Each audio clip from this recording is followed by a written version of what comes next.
Greetings, this is Obi-Wan Kenobi, and I have drifted into the Underworld. The Star Wars Underworld. I have a bad feeling about this. Here we go. We must go to the lower levels. The Underworld. You've taken your first step into a larger world. You're after something. Ben. Since I've started the Underworld, I've met so many great friends. Chris. I grew up in the 1990s, and mall packaging is nostalgic for me. Dominic. What I love most about Star Wars is that it's fun, and it's all-round good times. So, this is where the fun begins. May the Force be with us. This thing really moves! Whoa! I like this! I can't believe you came all this way to see me. Why am I not in the intro? I gotta come up with a snappy line. What's up, Star Wars fans, and welcome back to another episode of the Star Wars Underworld podcast. We are your source for the latest Star Wars news, reviews, and discussion each and every week, and we have a very exciting show today. We're going to be breaking down the 2-episode premiere of the Acolyte. It is the moment that we've been hyping up, that we've been waiting for some of us many years, and certainly many weeks and months. With all the great promotion for the show. Let's get right to it. My name is Chris. Joining me is my good friend, Mr. Dominic Jones. Hello, Chris. Hello, Ben. Hello, Hannah. Hello, everybody. Finally here. It's been a long road since, what was it, December 2020, when Kathleen Kennedy stood in front of a green screen and announced this series. And the announcement actually goes back a little further than that, because they announced Leslie Headland was doing a show back, I think, May 4th, 2020. So this really, it's been over 4 years that we've been wondering and thinking about what a Star Wars series from Leslie Headland might look like. And now we know at least what the first 2 episodes look like. And I'm really looking forward to diving into these 2 and the 6 that are going to follow. It's going to be a great show. Heck yes. Also joining us, it's Ben Hart, the Star Wars guy.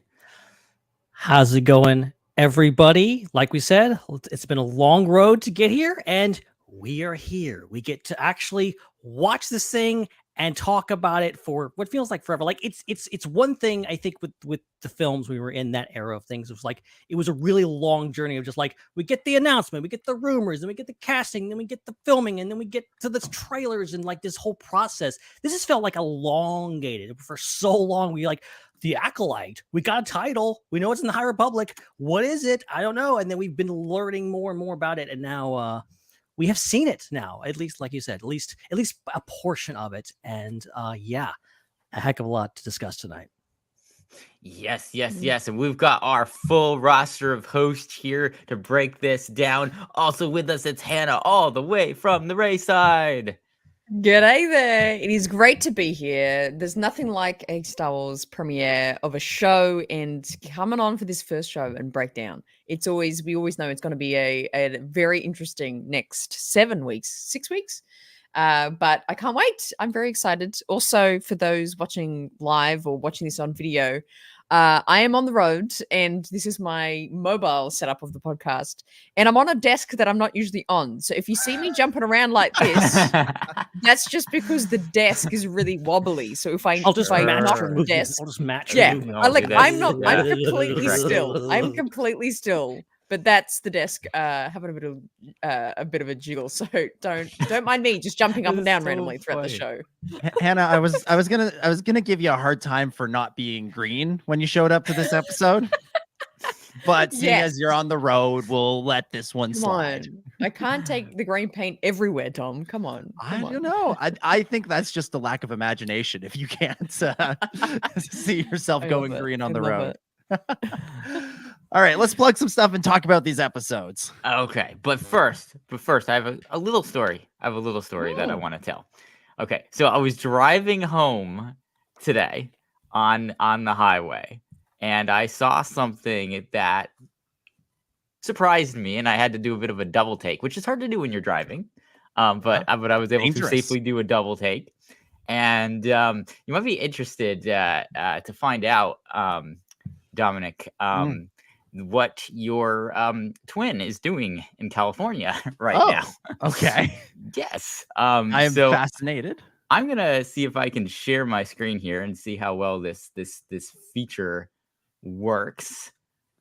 And Suddenly, we all feel like we're on the worst Zoom call, the worst work meeting. Let me see if I can share the screen. There we go. It's loading. Whoa. Okay. So here we go. Check Going to this out. hyperspace. We go. This is what you're doing in California Wow. right now. You are running for assembly. All whatever right. that is.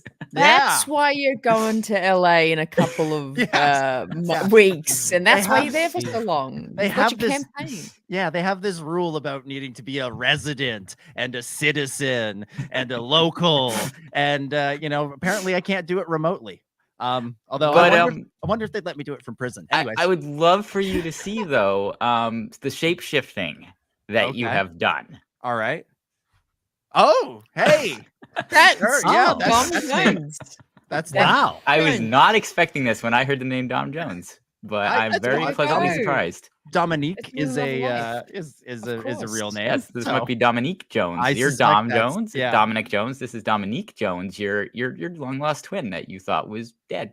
Yeah. He's just Yeah. alive. Wow. Well, That's it's be like the saving the Osha and day. May. Yeah. Osha and May. There you Exactly. Yep. Me and Amandla Stenberg, we get used to playing the same character, and really, we can be two people, and me and this other Dom Jones. We are the May and Osha of That's right. That's so good. Politics, apparently. That's so good. California politics. I would assume that we should be voting for Dom Jones. Obviously, I've not done any of the research other than the superficial surface level, but everything looks pretty cool. All right. Cool. I don't know how to stop sharing the screen. We're back to company meeting. Don't hit string. 101. Don't hit the string.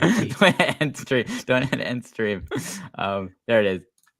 There we go. All right, now we can get to the plugs after we've done that most important plug of oh my Dom God. Jones. There we go. We will be following their career with great interest. Indeed. Apparently. All right, so if you're watching on YouTube, make sure you punch that subscribe button. Oh, and also a note for our YouTube watchers: if you missed the live stream and you're going back to watch it on YouTube. It is not in our videos tab. It is in our live tab. YouTube puts the live streams in a different section than the videos that we just upload. So for some reason you think that you can only watch these when they're live and you can't find them. That's why they're under the live tab. But definitely subscribe on YouTube if you can. We appreciate any super chats that we get. We'll talk about them on the show in our Ask the SWU section at the end. Or if it's extremely pertinent to what we're talking about the second, we might pull it up at the moment. We'd also appreciate it if you became a channel member on YouTube. You can also subscribe and review our show on Apple Podcasts, on YouTube Music, which is where your Google Podcasts are now, and on Spotify. And make sure you check out our Discord, the SWU Network Discord. We got lots of fun watch parties and game nights there. Ben, how far are we through the Star Wars canon now? Have we made it to past the Young Jedi?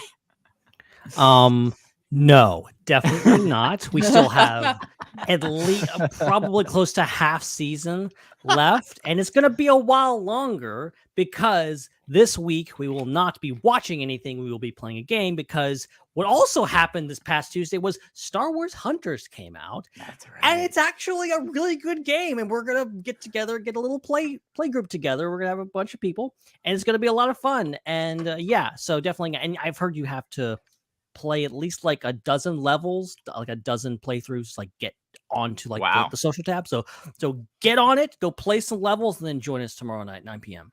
That's fantastic. So check that out. The link is in the description and the show notes to join our Discord. You have to download the app and then click the invite link, and that's how your account will pop up on our server. And Star Wars Hunters is free to play, for the record. Yes. So everything's free. Discord's free. That's free. And no ads on Discord. I don't know about Star Wars Hunters. They probably do. But yes. And I was gonna say it's good timing though that you haven't gotten past the miniseries on the watch, because that means you can actually do the Acolyte next. Basically. which is I perfect. think before the end of the Acolyte, we will actually get to the Acolyte, which is pretty cool. Yeah. So it sounds like we're gonna have an Acolyte watch party happening around the time that the show is finishing up, or maybe right in time for the finale on the Discord, which is really cool timing. Really cool timing. Make sure you follow us on social media at the SWU, especially on Threads. And last but not least, check out all the other shows on the Star Wars Underworld Network. We got the Raeside Ion Cannon, Tales from Beyond the Galaxy, Tractor Beam, and more. All right, let's get into what we've been waiting for. The breaking down the first 2 episodes of the one, Lost/Found, written and directed by Leslie Headland, and episode 2, Revenge/Justice, written by Jason McAuliffe and Charmaine DeGratte, also directed by Leslie Headland. We'll start how we always do. Go around the table, give some initial impressions on the episode. And Ben, as always, going to throw it to you first. What did you think of the 2-part premiere of The Acolyte? Yeah. So, I mean, a lot of expectations, a lot going into this episode. And, that could mean, so many things. But ultimately, unfortunately, I really like this one. I really like both of these. Nice fake out. They're Ben. not. Yeah, look, I've done that. I can't fool you guys. I can't possibly do that. No, it's not perfect. I don't even know why I say that anymore. Like, it's not perfect. Like, what is perfect? Like, nothing really is perfect. Like, obviously, there are things, and I'm like, I have questions. I have things, and I'm like, why did they do that? What's this going on? Like, it's unexpected in a few different ways, but I think it's definitely up there as probably one of the better premieres we've gotten. It definitely pulled me in. Definitely some unexpected things. I was like, okay, they chose to do that. That's interesting. And there's some surprises that I got spoiled on, and I'm like, okay, that's interesting. And then it's like, nah, that's actually not a surprise at all. It's just kind of part of the story, and it's not a big reveal. It's just there. That I was very surprised about. So, ultimately, I really pulled in immediately. Like, I've only really been able to watch them all the way through the one time, and I'm still like, there's so much to unpack. So yeah, I'm really driving with the show already. Yeah, you mentioned the spoilers that were out there. I'm gonna say I'm kind of glad I was spoiled on the twins thing. I'm really glad that I was. I feel like that would have really annoyed me if I didn't know it was coming. So I'm really glad I did. So I went into it thinking, oh yeah, okay, there's 2 of them. That's gonna make sense. Hannah, let's go to you next. What did you think of Revenge, Justice, Lost, Found, any of them? Absolutely. Yeah, I have amazed myself with how much I've enjoyed these episodes. Well, not that I definitely was not on that team that was like, oh, this woke show. Definitely not on that side. But I was like excited for the show, keen for it to come out. But then to be honest, the genre setup is what was my biggest concern, because I think that kind of murder, darker mystery genre is just not a genre that I really watch or enjoy or have consumed a lot of. But I was surprised by how much this mystery, this Sherlock whodunit, this Star Wars Cluedo that we have set up, and trying to discover the Acolyte, and that just being the purpose of this show, I found super intriguing, and I definitely benefit from a rewatch, because I think the first watch I enjoyed it, but there was a lot to take in, and I think I was overwhelmed by the amount. And then on the second watch for both these episodes, for me, I was a hell of a lot even more engaged and even more intrigued by everything, and I really enjoyed that. And I think, I think a great way to describe these episodes were fresh and new, and it's new Star Wars, and it's new characters, and it's a new era.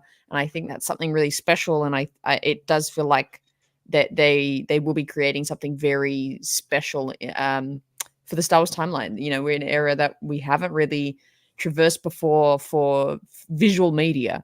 So I was really impressed. I've really enjoyed. There's so many elements of these episodes I absolutely loved. Yeah. Second watch really, I think, is going to be essential for this show, because I think Yes, catch more big things time. on the second go through. I know I certainly did, and I think I also just appreciated it more on the second go through. After the first viewing, there were a few things from like a technical level that I was looking at, and I'm like, I don't know about that. And when I watched it the second time, I don't know if it was like the curse of lowered expectations, where I'm like, well, actually wasn't as bad as I thought it was. Yes. But Yeah. it Right. stood up better on the second viewing, and which is not to say that the first viewing wasn't good. It was it just that the second viewing was even better. Chris, Yes. Chris, over to you. Your thoughts on the Acolyte premiere? So, first of all, certified fresh from the Raeside meter. So that's cool. But Spot on. I was I actually liked the not going in with spoilers side of things myself. Because a lot of things I do go in with spoilers, since we try to cover a lot on this show, and usually only don't cover the real like legit leaks that come out from like premieres and things. And so I didn't know about the twins thing because I was like so busy, I was barely online this week. And I don't know how I didn't like figure it out from like the marketing prior, because once that happened, I'm like, oh yeah, there are two of them in a lot of the posters and things, and there's two rings of the O and the Acolyte, and one's like a dark side ring and one's a light side ring, and yeah, I'm like, this all my makes gosh. like, That is so smart. That's why That they is the changed best logo. analysis. yes, yeah. Oh. So That is the I greatest didn't thing I've catch ever any of heard. those Wow. clues though. It wasn't until the actual reveal, because I was watching the episode thinking like, does she was there a shapeshifter? Is this like, like a Zam Wessel like character who can shapeshift? Or has her memory been wiped, or she's just a really good liar? Like what is going on at the beginning? I was actually really kind of intrigued, and they got me at the beginning because I wasn't expecting the twin thing until they kind of said it and showed it. So that was a cool wrinkle. But yeah, in general, I don't know. I think maybe any technical issues that I might have with the show is just instantly erased by the fact that the content is so in line with what I want to see. Like, I've wanted to, I would say that my favorite Star Wars era is definitely the prequels. That's what I grew up with. That's what I'm nostalgic for, as we all know. And especially the Phantom Menace and Attack of the Clones. They're two Star Wars movies that, that's the core of Star Wars fandom for me, is kind of starting there and then branching out from the Clone Wars. So being able to see some live action stuff, I know we've gotten some great animated stuff in that era, but seeing some more live action stuff in the prequel era, and also having it be in a new era in Star Wars, I felt like they did all that very well. I recall watching the trailers for Star Wars: The Old Republic and thinking, this feels like a kind of knockoff Star Wars in a way. It's like, it's not that it isn't good. It's just that it's Star Wars almost. It feels like the distant past feels more like a parallel universe, where it's like they're still trying to have all the same things. They're just a little different. And in some ways, the sequels felt that way. Me too, just going into the future. Whereas this felt like an actual prequel, like an actual prologue. Like, we were further back in time. Some things are a little different, like the colors of lightsabers that are popular are different, and the colors of the robes are a little different. Everything's just a little bit different, but it's not like, okay, it doesn't feel like a parallel universe or feel kind of manufactured or strange. It feels organically different in time. So having that be the setting for the show, my initial impression was just so positive, because I was just so excited to see something new like that, that, I easily bought any of the character work or any of the plot work that they were doing. I thought it was great, and I thoroughly enjoyed all the performances and all the story that we got so far, and the action that we got so far in the first 2 episodes. So I had an extremely positive reaction to the premiere. I basically kept saying to myself, like, oh, this is the best thing I've seen in a long time. And so far for me, this show's on pace to be probably my favorite Star Wars show. I would probably put Andor as my favorite Star Wars show, and then maybe Ahsoka. This one I felt like actually started a lot stronger. Andor took a little bit to cook. Like that show took a little bit to cook. The first 3 episodes, and even when you got into the 4th and 5th, it wasn't until then that it was really like, okay, this is amazing. This show I think is amazing from the start. I love it from the start. So huge positive reactions. Initial impressions are very positive from my end. Yeah, for me, I think the show, like everybody has said, I think it starts really, really strong. I think it's showing us, I think the show, and I've said this before, but the show I kind of expected them to make right away, which is the Jedi adventure show.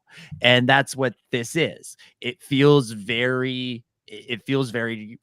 prequely, like you're saying, Chris, in that we're following the Jedi Order, we're on Coruscant, we're in the Jedi Temple, but we're also going out into the galaxy, and we're getting, locations that feel like they'd be at home in the original trilogy or in Andor or the sequels or things like that. It feels very sort of all-encompassing of everything Star Wars, from its locations and its feel and its look and its vibe. But it is in that prequel era, so we get to explore the fun of like, how does this lead into, how is all of this eventually leading to Order 66, but also not really knowing what happens. It's in that sort of sweet spot for a prequel, which is quite nice. And I have to say, I think the writing in these first 2 episodes is really, really strong. Some people have come down hard on some of the dialogue. I think for the most part, that's intentional. Any scene with Charlie Bennett as Yord, I think is absolutely hilarious, because he's supposed to be uptight and stiff. That's the point of this character. Yeah, I agree. That's the whole point of that character. And then there's all of these like wonderful little, like, they're like teasers in the dialogue, writing things in the dialogue that Leslie Headland and the other writers, they sort of include early on in the episodes, so that you're thinking about them later on as it comes through. In the first episode, when May says to Andara, like, I know Jedi only ever take out their lightsaber when they're ready to kill. That puts everything else that especially Yord does, but also what Sol does throughout the rest of the episode, into context, because every time Osha flinches, Yord's grabbing that lightsaber and whipping it out and is ready to kill. Yeah. And Sol, the whole time, I don't think we've seen Sol's lightsaber yet. He's holding them. He's holding back. He's going into this thinking like, okay, here's how he's going into it. Like, let's actually find out. Let's actually find out what this person has done. Let's not jump to conclusions the way everybody else seems to be doing. And then in the second episode, Manny Jacinto's character, Qimir, he brings up the pieces a lie thing about the Jedi, and how that was great. They think they can achieve peace. And then all through the episode, they keep talking about Dean Charles Chapman's character, and again, Sol, they keep talking about them looking for peace. And I think Sol says he's at peace with what happened with May and with Osha and with their family. And we're left thinking, is he though?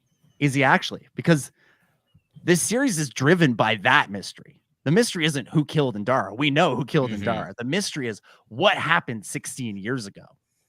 Yes. And so if this character is truly at peace with that, then the show's not going to be interesting. He's got to still be conflicted, still be haunted, still be torn by it. So even though he doesn't say it, and nobody in that scene says it, that he's lying when he says he's at peace with it, we as the audience know, because we heard it from this other character whose whole point as a character is to undermine the Jedi. So I think these episodes are really, really strong and really, really interesting. So a really good start to this series, and I'm looking forward to seeing where it goes next.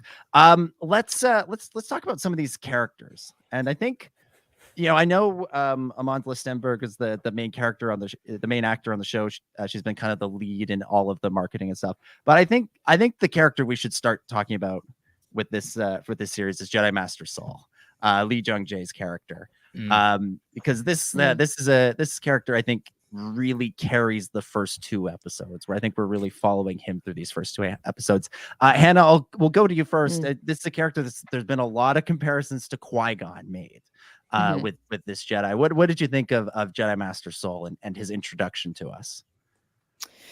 Yeah, absolutely. I think the comparison there with Qui-Gon is such a great one. And it's not just, kind of in his manner and how he carries himself, but that closer look of Master Sol's connection with compassion and the way he does have care for those that are close to him. And I think that as a concept through Star Wars has been something I've really loved seeing explored. And I think that's very particular to Ahsoka and Anakin's relationship.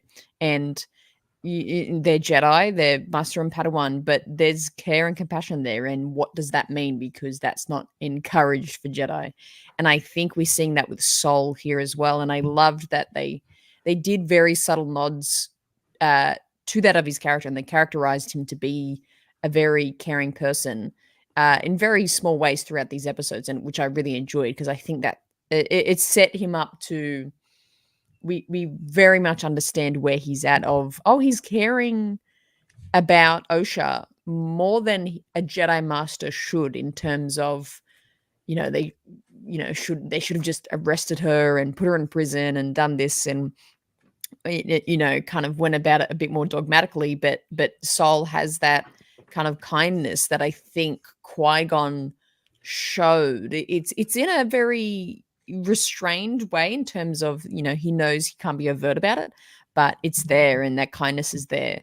I think they did very well to characterize that, because in through the 2 episodes we've got like 75 minutes, and we got a lot of Sol in that, but I think we got a very good picture of who this character is very quickly, which is good. Ben, he's playing the game a little bit. I think he's better at playing the game than Qui-Gon is, because he says to Vernestra early on, right? Like, oh, our political enemies could use this against us, which we'll come back to that. We'll come back to this whole idea of the Jedi and the political enemies. But he's willing to play the game. But as we say, he's more interested in finding the truth than in finding someone to blame.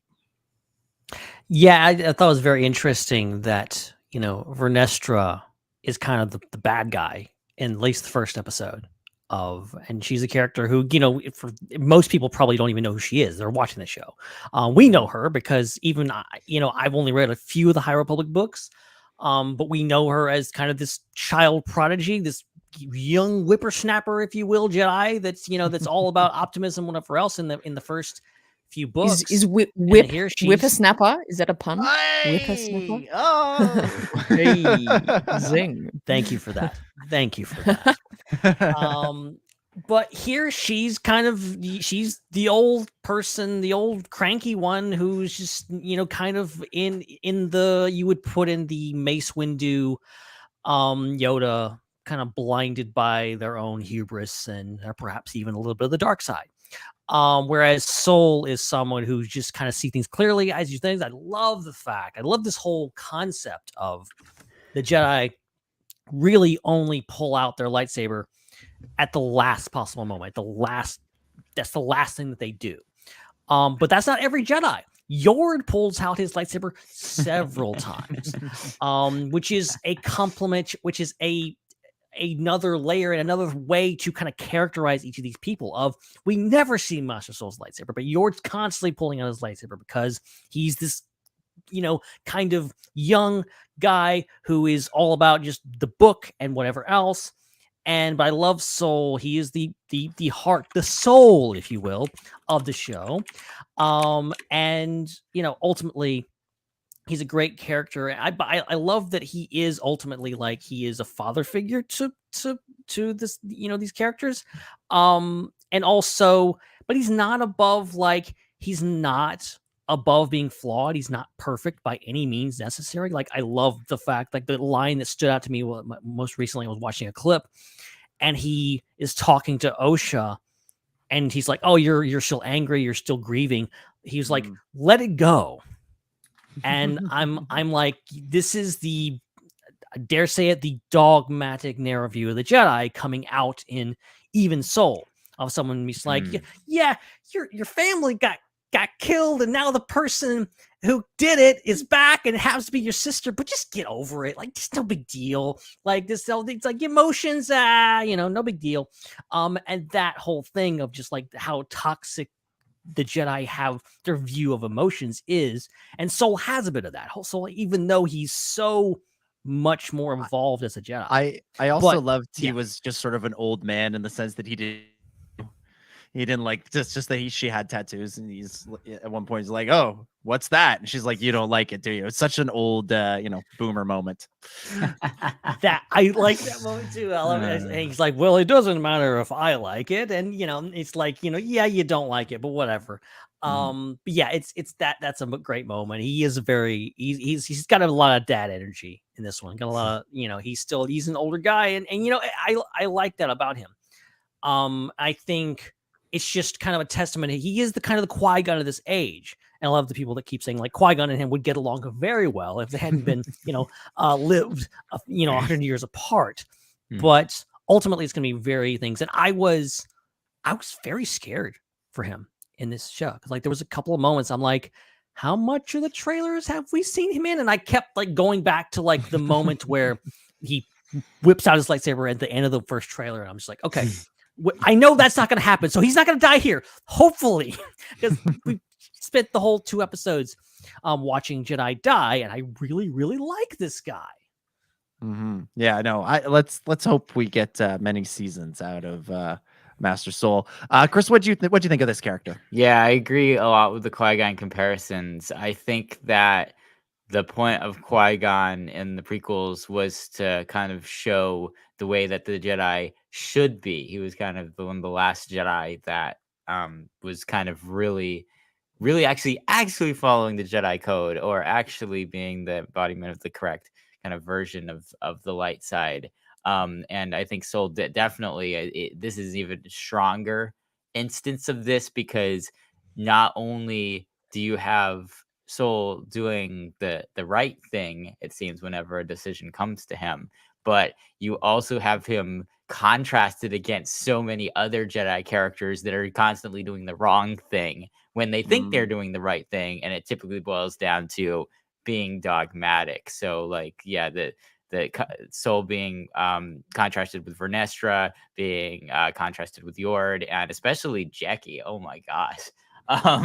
Like his new Padawan, like there's that big contrast there in the way that they want to do things, because the other ones are very much like by the book, let's just follow procedure here, be logical about this, whereas Sol is very much just following kind of the living force in the sense that Qui-Gon did, and just being like, oh, this is what the force is telling me to do. I feel that Osha's innocent. Like, I know she's telling the truth. I don't need to do an investigation and look at the evidence to do that. I know she wouldn't do something like that. And I can tell that there's something else going on. And of course, he proves to be right. Everybody else proves to be wrong. And I think what's sad in all of this is that the point of the show is not show how Jedi like Sol end up reforming the Jedi Order and bringing them back, but it's actually to show that contrast and show that really the true direction is in the direction of the other characters. They end up having their way, and ultimately that leads to the fall of the Jedi Order almost 100 years later. So I think it was kind of really brilliantly done, because I was wondering how they would do this, because one of the things I didn't know going into the show that it was going to start sowing those seeds of the disorder inside the Order, and what that really was.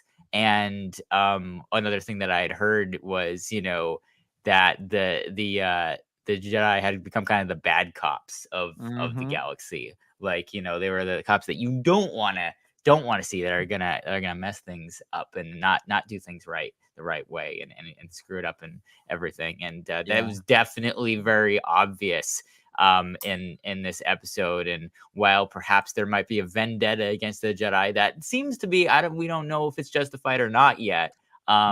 They're definitely, by the way they're carrying themselves so far, they do seem to have strayed very far from the tenets of the light that they presumably started out with.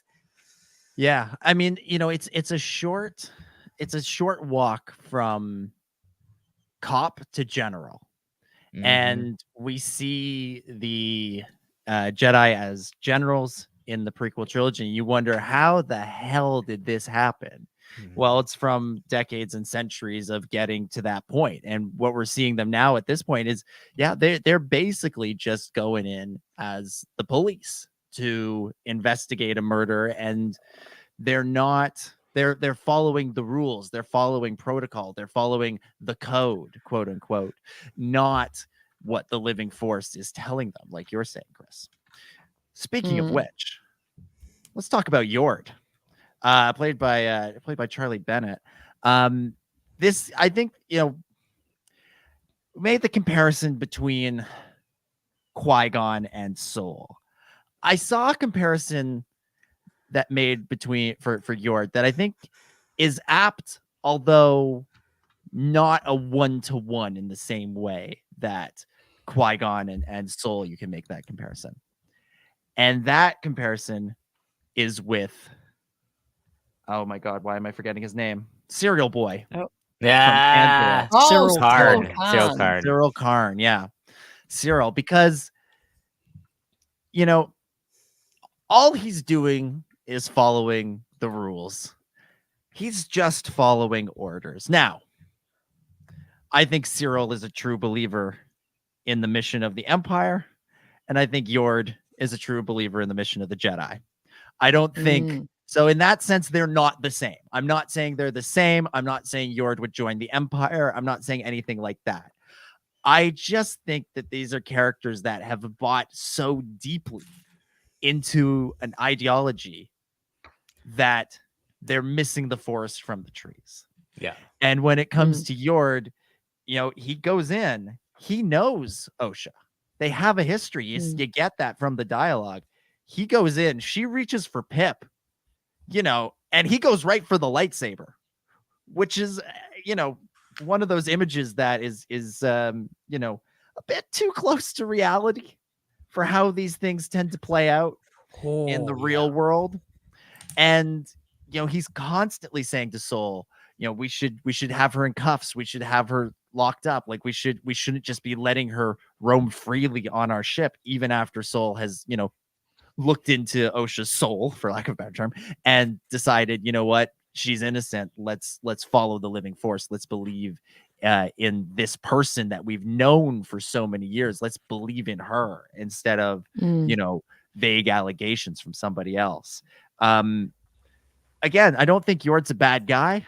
I just think he's focused on the wrong part of being a Jedi. So the character archetype, one of the great characters in this archetype that I know of is Tom Parsons in 1984. For those who don't know, 1984 is a dystopian story about, a big brother controlling everything, similar way Palpatine does, controlling the narrative. And then there's a character, Winston, that's trying to learn the truth and break out of it. And he has this coworker and neighbor, Tom, who basically believes in the message and the propaganda of the government. And he's just naively going to believe it, even to the point where, they changed say something that's clearly not true. Like, we're doing better this quarter when they're not, or we're at war with this country when they were at war with the other country the other day. And just do this thing called doublethink and just bend reality to fit the narrative of that belief in the propaganda. And what ends up happening, spoiler, in 1984, is that he blindly continues following until he is turned in, I think, for having an alleged talking in his sleep against the government, or something really dumb like that. One of his family members turns him in for talking in his sleep.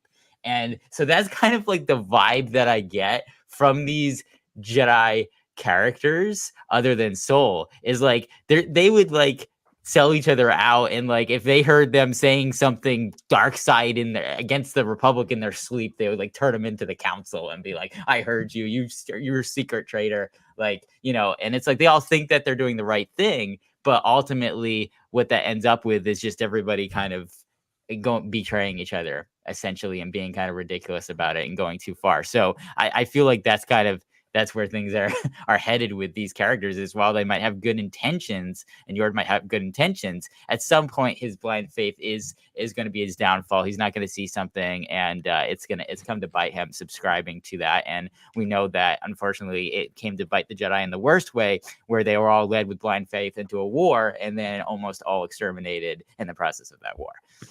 My hope for Yord is that he will see the light over the course of this show. And I think he's already had his views and his ways challenged across these first 2 episodes.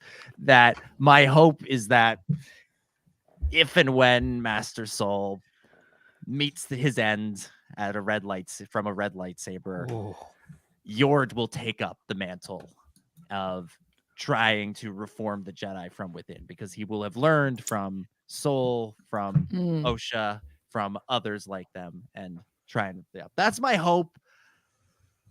Yeah, I'm probably wrong, but that's my hope for him. I could see that arc. I can see that potentially being the beginning of that arc. I can also see the arc that you're spelling out, Chris, because that's the arc that most Jedi fall under. Nah, his arc is can you put a cowl on or something? that is his arc. Yep. The other similarity I find with Yord is I find him, and I hate to say this, I find him very similar to Ki-Adi-Mundi. He's like in terms of his beliefs, and kind of his perspective on things. It's very Ki-Adi-Mundi. It's like, okay, you're not like an inherently bad guy, but also just shut up. What about the assassin attack on the Wookiee? Yeah, it's like, just don't worry about, like, why are you stressed about that? Like, come on, man. And they kind of feel like like, I think the scene that character, right, well, just dynamically is very interesting to me, is when they're talking about what are they going to do with May, and how they're going to like get May and corner her, and with Qimir as well. Yeah, that scene exactly. And Yord kind of comes up with that plan. I forget what it was, but it's some sort of plan. Okay, we're going to do XYZ. This is what we're going to do. And then they're just like, and then Jackie has a better plan, and they go with Jackie's plan.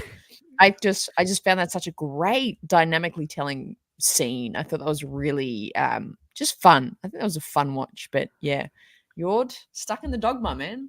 Might as well call them dogma. Yeah.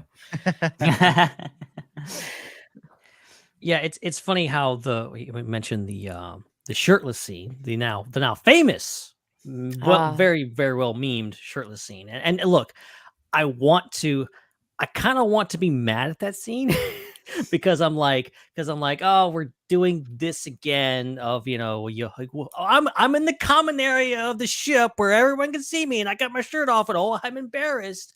But then we know you've done it. You've done it so many times, Ben. That's Ben by the third day of celebration. He's just he just walks into the middle of the convention floor. Oops, my shirt's come off. Oopsie! You shouldn't have.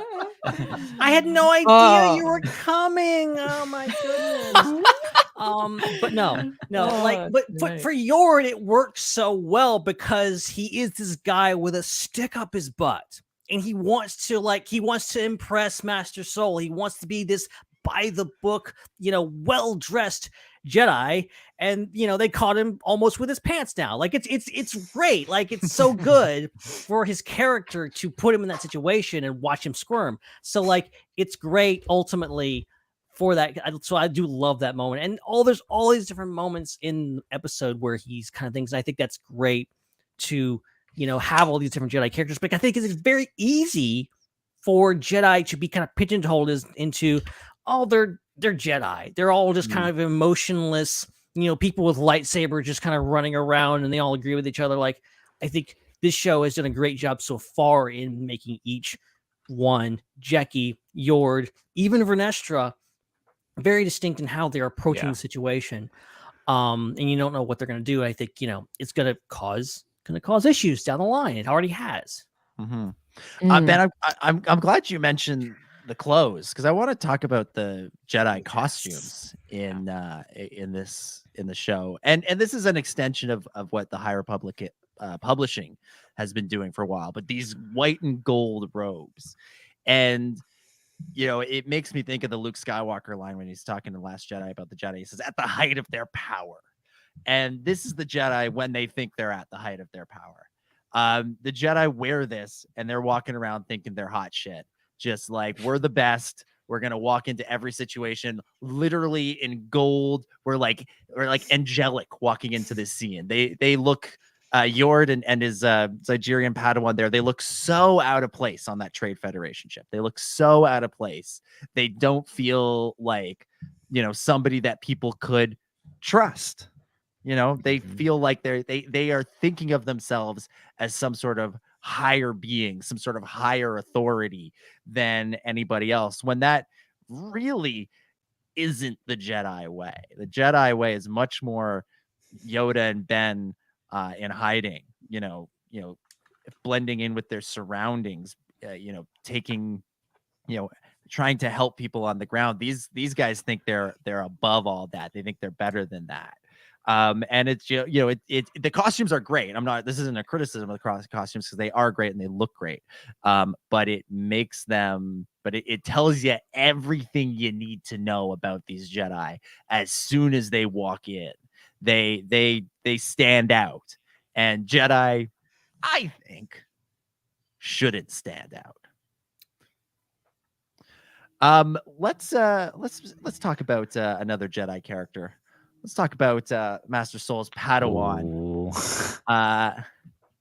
Jecki Lon, or as I like to call her, Jecki Lecky. I don't know why. I just feel like that's a better name. Yes. Jecki Lecky. What do we think of her? She feels like kind of a mix between Sol and Yord. Yeah. So I thought, visually, I was on board with a lot of you. I'm like, oh, she looks so cool. This is gonna be like a really cool character. I hate her, and not as a character. Wow. Not as a character. I meaning like I think she's well done. What I mean to say is I feel like I'm made to hate her. I'm made to be yes. What are you because talking she's about? Why? Because like I feel like she's kind of the embodiment of the beginning of a generation of Jedi that are very out of touch, because she's very much, like she's the most rule-oriented of all of them. She's just like, I was taught this way. Are you and a boomer, Chris? Are you secretly a boomer right now? I mean, that's the vibe that I got. That's the vibe that I got. Darn Jedi kids in my yard. From her character. I don't understand. Yeah. Wow. I mean, really, this is interesting. I had a completely different read on her. She felt like, like I see her as somewhere between Yord and Sol. Like if those two represent the ends of like what a Jedi can be, I think Jecki sort of falls somewhere in the middle. If anything, more towards the Sol side, because again, Yord's whipping out that lightsaber every chance he gets.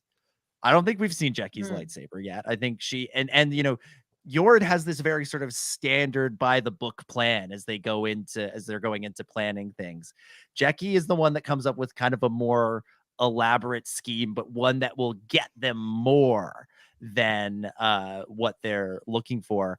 And again, where Yord is looking at Osha as a criminal the whole time, Jecki seems a little bit more willing to listen to her, to hear her out, to learn from her right at the beginning of the second episode with the bypassing the something. I don't know. Definitely. That was my feeling. Hannah, jump in here. Yeah, I totally agree with you, Dom. I think she's a really great balancing point for the character dynamics. We have Sol, this compassionate and kind of caring version of a Jedi. We have Yord, which we just discussed, and then we have Jecki, which I totally agree. She sits in the middle for me. I think she's a really great balance, and I think the best like character groups that we see in Star Wars is that there's always the extremes, and then there's always the balance. There's always the one in the middle who can kind of say how the situation is and be quite neutral in it. And I think that's what makes the group dynamic really interesting. And I think she's also a character, being a Padawan, she's very curious. She asks a lot of questions, and I enjoyed that kind of for a plot purpose. She's asking questions of her surroundings and the people around her. And I think I kind of enjoyed her presence as an audience member to be like, oh, that's someone's thinking because Jackie asked it. I liked that. But yeah, I found her neutral and to be in the balance, and I like that. I hope that she shifts more in that direction, because for me, I felt like they started her off pretty strongly on one side. I can see kind of the moments where she's shifting, but I feel like it's probably more of an arc, and that's why I say like I still like the character's still done well. Like I feel like I'm meant to be annoyed by these things, so that if and when she does change and we see more of the things that you're talking about, we can be like, oh, she's on like a growth character arc. She's learning, which makes sense. But I felt like they did a good job of starting her off. At least for me, I was annoyed at her at first. I'm like, dang, she's kind of like she's kind of a tattletale like kind of character. I mean, she comes in right in her first scene and she's questioning Sol and questioning. Yeah, but that was my impression. My takeaway from that was that she was listening to him and she heard what he was saying and was sort of keen to learn from it. But we'll see. The chat is split on this. Kirsty says Jackie is hilarious. Tony says no, she's awesome. What are you talking about? Thomas, on the other hand, says, man, Jackie was in the police chopper. When Jackie was in the police chopper, it felt very fascist. I agree with Chris. Ash Rendar says, what? Chris is off the show, fired out by. I want to make sure. I want to make sure that people understand when I say I don't like the character. It means that I think the character is made for me to not like, and I like that. Skywalker's Academy says she seems a little more balanced than Yord, but by the book enough to give that vibe. Ash Rendar follows up with, "Don't worry, Chris. Looks can't kill, because if they could, ... That's so good. Big Jackie Stan here. From Kirsty drops in again, says she's creative and can think outside the box, unlike Yord, who sticks to the protocol. Matthew Hardy has a little preview of Ben's Connection Corner, saying Jackie is half Thelan, half human. There was a Thelan character in the Clone Wars. That's Razi.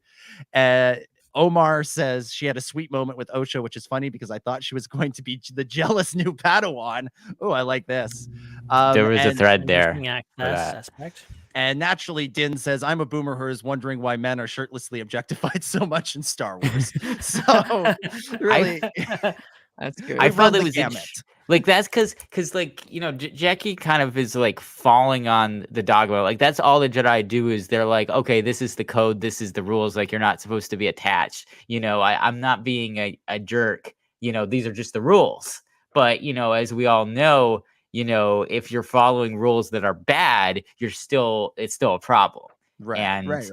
Because you can't just be a blind follower of the rules of an establishment and then just assume that you're making the right decision all the time or have the right views on everything. And I think for her, she's, the very quasi attachment that Sol has to Osha is what leads him to the truth in this situation, and ultimately is helping the investigation. Because if they just brought Osha in and been like, all right, we the evidence was stacked up against her, and she's now they would be behind on the investigation of May, but because of him following the truth, they were a little bit ahead on that. They were already out in the field still trying to find it when the other murder happened. They could jump right on it and get to her. So the point is that questioning that Jackie had, it's by the book, it's according to the rules, but ultimately the intuition there is not good. It's not a correct intuition. And so that's why when you have that kind of moment with the jealousy there that Omar mentioned in the chat, like I felt like when she was starting to question her master more about his former Padawan, I felt like it was coming less from a place even of wanting to follow the rules and more of using the rules as a crutch to what's the word, to kind of give value to an incorrect intuition that ultimately is just jealousy and fear. I feel like there's actually fear. She's fear of being replaced, and I feel like that's the actual motivation for asking the questions. That how it came off from me. It didn't come off from I want to do the right thing. It didn't come off as I love you, I care about you, my master. I'm worried that you're straying. It came off of more like, oh, I'm worried about this. I'm afraid of this. So then I'm going to start speaking out the dogma in order to exercise out my fear in a way that might assure me of being safe. It's interesting. I never got her being afraid. My read on that scene was like, again, she's still more by the book than Sol. You know, she's learning, she's young, she's impressionable. And so she's wondering why her master is doing something that is so against the book, like being, reminiscing and being nostalgic for, this time with his previous Padawan. So she asks her that question. But my takeaway from it was that she seemed open to that interpretation. And I didn't sense any jealousy in the scene between her and Osha on the ship. I thought that was just like maybe a little fun little bonding moment between the two. But again, this is we're getting different interpretations of this. I got it from the intonation that Daphne Keene gave to her words, like the way that she spoke. And perhaps maybe I'm misinterpreting this. Maybe perhaps the entire character is like this, and it doesn't mean anything. But just the subtleties of the way that she was speaking to Osha, I felt a kind of shortness and curtness to the way she was speaking that could be interpreted multiple ways. It could be interpreted as being uncomfortable, being cautious, all being guarded.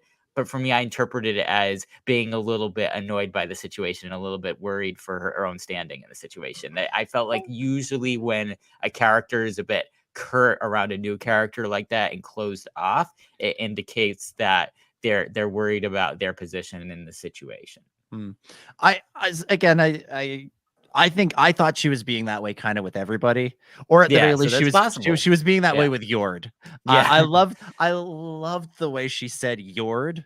It was just dripping with contempt every time she said his name, which again makes me think she skews a little bit more on the Sol side of things, in the sense that she looks at Yord and goes, God, not this guy.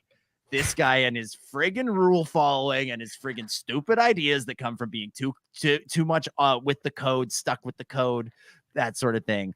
And just the way because she refers to Master Sol, she's very formal with a lot of these characters, and then it's always, and then Yord said, Yord is coming. We have to do this with Yord.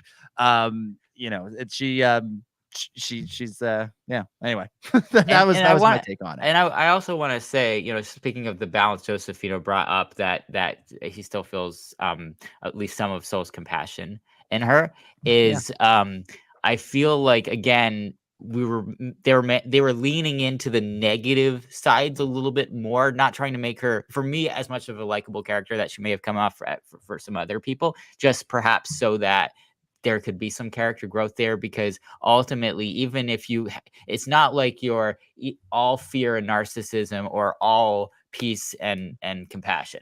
You're not all one or the other. Every character is a bit of both. There's a bit of one in the other. It's a yin yang situation. And so there's clearly, just like everyone, just like even with Darth Vader, and Kylo Ren, there's a bit of there's compassion in her character, and at moments they did show that. And I think really that the struggle is like what's going to win in the end. Is it going to be that adherence to that dogma, which ultimately is rooted in fear, which ultimately is the dark side and why the order collapsed?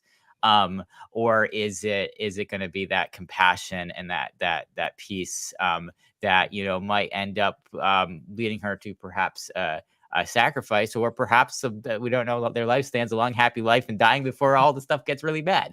Who knows? But I think this show, there's a lot of places and a lot of directions they could go with the character. And I think that's what's really important, is that all these characters have such strong characterization that wherever they go, it's going to be really interesting, because there's somewhere to go, because they're all starting from somewhere interesting. Like you had mentioned before, every character has their own kind of lens, which is really cool. I'll tell you, when I was thinking about, what characters are we going to focus on? What are we going to talk about on this show? What's going to spur debate?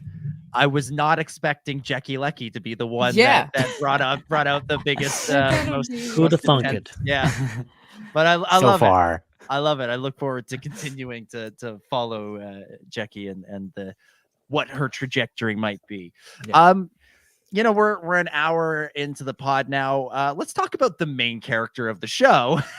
Let's talk about Osha. Yeah, true. Who? True. Yeah, right. Hannah, I'll throw it to you first. What did you think of one of the two characters that Amandla Stenberg played in the show? Yes. Osha, I think, fantastically played. I found her very compelling and very not believable. I think I was really drawn to, I mean, Amanda's performance of her, because I thought Osha was a very well fleshed out character, and one thing you want with these performances is that you want to feel like that these characters, like that they've been existing in Star Wars for however long they've been alive, and I very much felt that with Osha. And I like her similarity. I found a lot to Ahsoka. I saw that. I mean, there's some very obvious symbolism between the characters, especially that scene where Osha and Sol in the tunnel on that snowy planet was very similar to that scene with Ahsoka and Anakin in her arc leaving the Jedi Order. Oh yeah, very, very, very similar, and I loved that. I love that symbolism, and I think the other line that I absolutely loved Osha said at one point is when Yord mentioned that she got kicked out of the Order, and Osha said, I wrote it down. Hang on, it's because it's such a great line. What was the quote? Leaving the Jedi was the hardest thing I've ever done, but it was my decision, no one else's. That was her statement when Yord was asking her about it and talking about it. And I just found that to be very interesting. So, she leaving the Jedi was the hardest thing, and but it was her decision. And so again, just perpetuating this story of what happened to Osha and May 16 years ago. What dramatic thing happened with those 4 other Jedi? And what makes this story so special? I think they've set that up very well, and I think Osha's connection to May is very important, and we saw that at the end of episode 2 how important that will be, of their bond, their connection, those kind of force dreams that Osha was having of May and being younger, and they were saying these really kind of creepy rhymes together, we are two of one together forever, and I'm like, oh, like very, very creepy kind of horror vibes, but I think they did that well. I'm loving this as Osha as a main character so far. Mm-hmm. Plus, she has a cool droid. Pip is true. Pip is pretty good. A droid multi-tool. Well, absolutely. Yeah, my Facebook memories was showing me a picture from Celebration 2022 of that Ben posted of me holding the Lola droid, and I'm like, so the Pip droid goes on sale when? So can we recreate seriously that photo? I could genuinely use one of those. Ben's like, when's the real one that will be functional? That is part screwdriver, part fire extinguisher, part everything. Ben, what'd you think of Osha as a character? Yeah, so first of all, I have to go back a little bit because I didn't talk about it on the show because I was in the midst of figuring something out, or at least being in denial of it for a while. I didn't want to talk about it because obviously it was a big spoiler. Some people did not pick up on the twin reveal. I was like scrolling Twitter and saw that something about twins was trending. This is a few weeks ago. And I was like, okay, y'all are crazy. Again, you're crazy. There's no way. Things. And they're like, the first evidence that I saw was, oh, there's 2 Amandla Stenbergs on the poster. And I was like, come on. You're not going to fool me with this. Okay, look, I've seen the Revenge of the Sith poster. There's Anakin, there's Vader on the poster. You're not going to get me with this crap, okay? The characters can show up multiple times on the poster. It's not it. And then there's interviews. And then, the kids that play young May and Osha are real life twins, and they showed up at the premiere. And I was like, okay, all right, the evidence is pretty damning here. So this is actually for real. And then I actually look at the poster. I'm like, oh yeah, I see what you're talking about now. All that is to say that, it's getting into the episode itself. Like, it's very jarring to kind of like go into that and then go into that. And like, I was, of course, already spoiled. I kind of knew what was coming. I was almost disappointed. Weirdly disappointed that they didn't like make the twin reveal a bigger deal. I was expecting like, oh my goodness, they're twins. And it's like, nah, okay, she's got a twin sister. That's thanks. Like, that's fine. But I do like how it came out of, okay, we've got this thing. They've been building up May as the Acolyte, and then we get to introduce to Osha out of nowhere, and she is this just normal person living on this freighter. I like her whole journey. I like that. I suppose she is maybe not officially, but definitely one of the lost Jedi. She is a Jedi that was, part of the Order and left, and it's very interesting. And they take all this really, I guess you could kind of call it convoluted backstory of like what happened.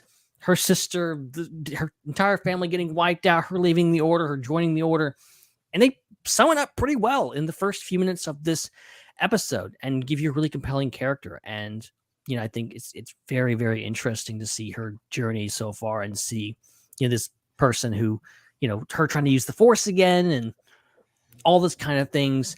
And Amanda Stenberg, does an excellent job. I think for someone who she's obviously got a repertoire all her own. She's been in a ton of stuff on it. She's not inexperienced as an actress, but man, she really sells it by playing against herself. Like, it's amazing. And having this, ultimately, yes, I love that she's a mechanic. It's not a mechanic, it's a mechanic. I love that that's the Star Wars version of mechanic. I've just, that's just so Star Wars.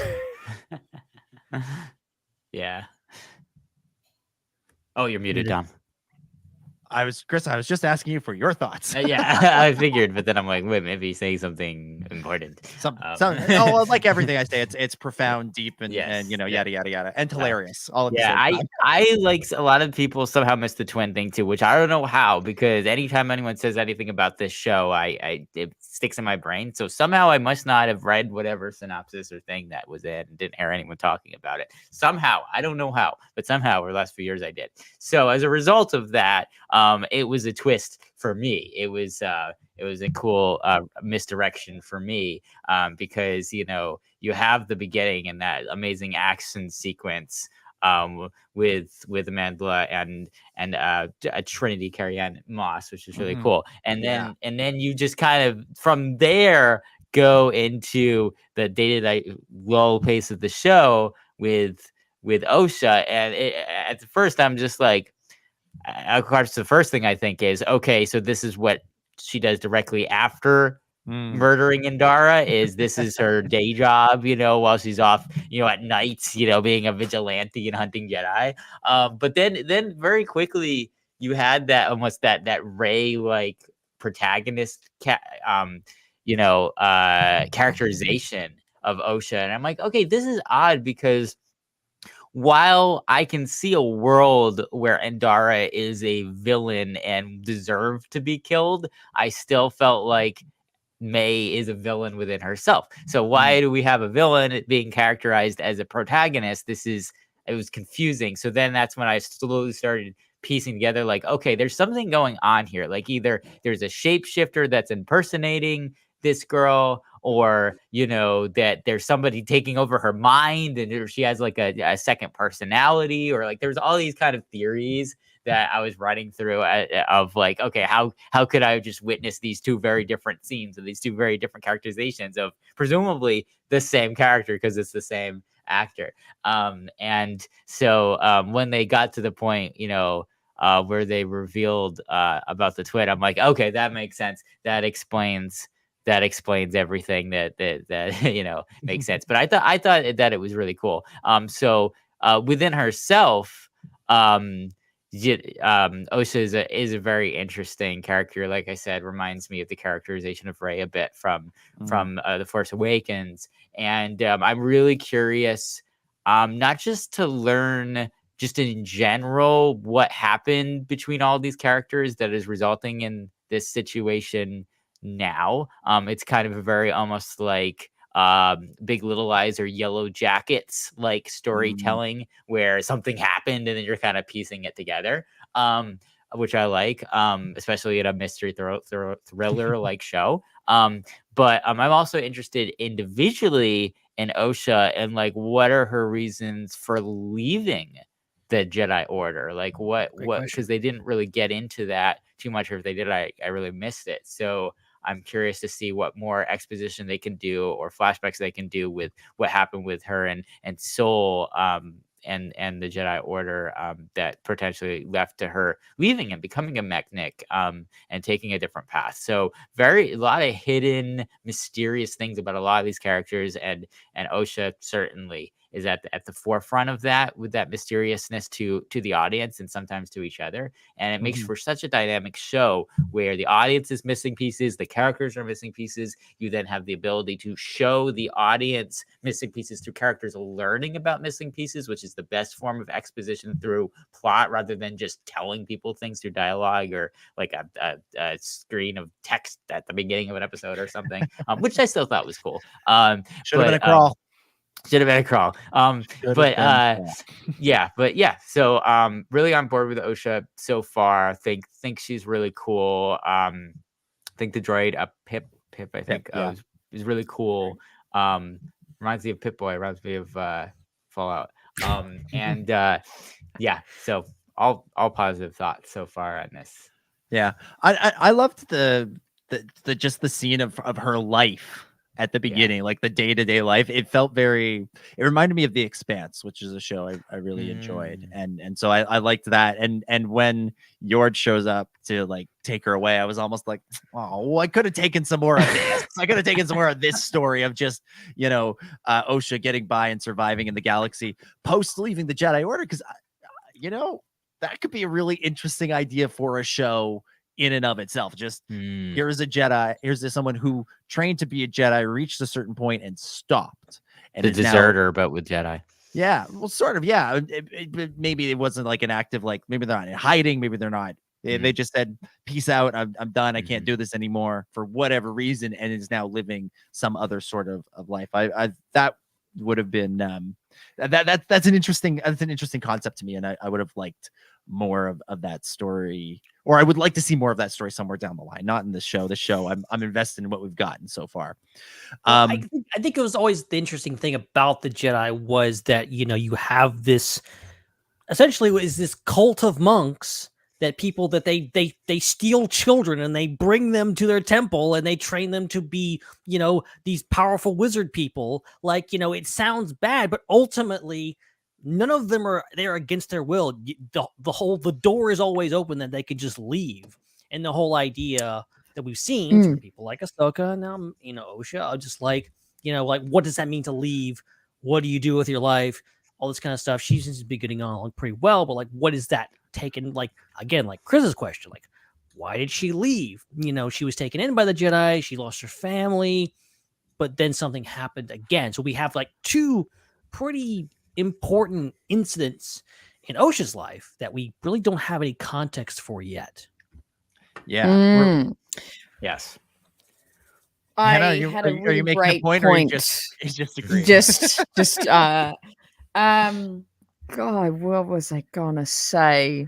I've totally forgot it now. It's gone. Absolutely gone. Okay. I'll remember it in 3 minutes and interrupt someone else about it. Oh, please do. Let's talk about Osha's twin sister. Let's talk a little bit about May. It's interesting, right? Osha's kind of the main character in this, but May was the character they talked about more leading into it. We always referred to Amandla as May as we were talking about this character in all the promotion and stuff. And of course, the first one of the first characters we see, I think the first character we see is May, leading into that fight with Indara. And this is a character, sort of in the same way that I think the writing with Yord is very stiff to make a point. I kind of feel the same way about this character. Like she goes right up to Indara and she's like, "Fight me, fight me," and everybody kind of laughs at her because it's a little bit ridiculous. But this is somebody who, presumably the Sith hierarchy goes master, apprentice, acolyte. So she's like at the lowest of the low right now, trying to prove herself. She's out for vengeance, and part of that vengeance, I think, means proving everybody else wrong. And so she comes into this scene going like, let me act how I think a Sith would act. If you're, go find yourself a Star Wars fan film somewhere online. And look, there are many great Star Wars fan films. I don't mean to disparage Star Wars fan films, but go find one. Inevitably, somebody's going to go walk up to somebody and go, fight me. Because that's how we, that's how we think this is supposed to go. And I think that's what May is doing here. And she does it first with Indara, and then she does it later with Torben. I feel like this is a character who's, again, trying to prove herself, trying to project to the galaxy, I am a Sith, I am evil, I am to be we demand to be taken seriously, much in the same way that you are just trying to project to the galaxy, I am a Jedi, I am the authority here. There's a lot of like interesting wrinkles to this. So for one, I think that one of the reasons why she's saying this is because, Indara is one of those Jedi that is only going to fight as the last resort, and is kind of correct with that version of the ideology as directly contrasted with Yord, for example. So I think it's very much kind of like a Joker and Batman moment from the Dark Knight, where the Joker is like saying hit me to Batman, because he knows that Batman, he's daring Batman to show the violence that Batman does not want to do, because Batman can't do violence in a way that would lead to death purposefully. And I feel like, so perhaps, if there was any initial like, okay, this is a bit wooden or a bit cookie cutter of a villain like dialogue, perhaps it's because it doesn't have that full build up that the Dark Knight has before that moment, where you realize the real reason why he's saying that, because it's the ideology of Batman, and that hit me part really kind of comes forth as actually really strong acting from Heath Ledger, as opposed to us being kind of contextually confused by by why Amanda is saying it, and thus it coming off perhaps that way with May. But in retrospect, I completely understood it once you got into some later dialogue that kind of explained that Indara really needs to be forced into a violent confrontation. So I thought that was cool, but again, just the suffering of being the first scene and not having anything to really build up to it, unfortunately. So I don't know, they could tweak it. And then the other wrinkle that's odd is Indara not really recognizing her until she takes the mask off. I don't know. I spent 2+ years walking around wearing those masks for COVID, and there's some people I started working with while we wore those things, and when we were finally allowed to take them off, I was like, that's what you look like. She must look very different, because obviously, like the hair is, from our perspective, the hair looks very unique. There's not a lot of Star Wars characters that look, exactly like her. She looks really unique and cool. And so I of course, if I knew someone with that hair and then I saw them even the mask, I'm like, I know who you are just from the hair. But I don't know, maybe she's it's been a while and she's changed her look up, or there's something about that causes that reveal to happen. There's another thing too that I should add. I'll just throw this in real quick, Chris. Maybe there's an element of Jedi hubris there too. Of she hasn't seen May since she was a child. Yeah, and she's like, May's not top of her mind the same way that same way that Indara, Torben, Kelnaka, and Sol are. That's true. Yeah, she might have gone longer without seeing her. And then the other option too is she just might assume contextually that well, of course she must assume that no way a Jedi or former Jedi could attack me because the Jedi are perfect and our training and teachings are perfect and keep people away from the dark side because there's nobody over on the dark side. Look, there's not a single Sith as their thoughts. So perhaps it's just not in her brain that May could, or Osha could attack her.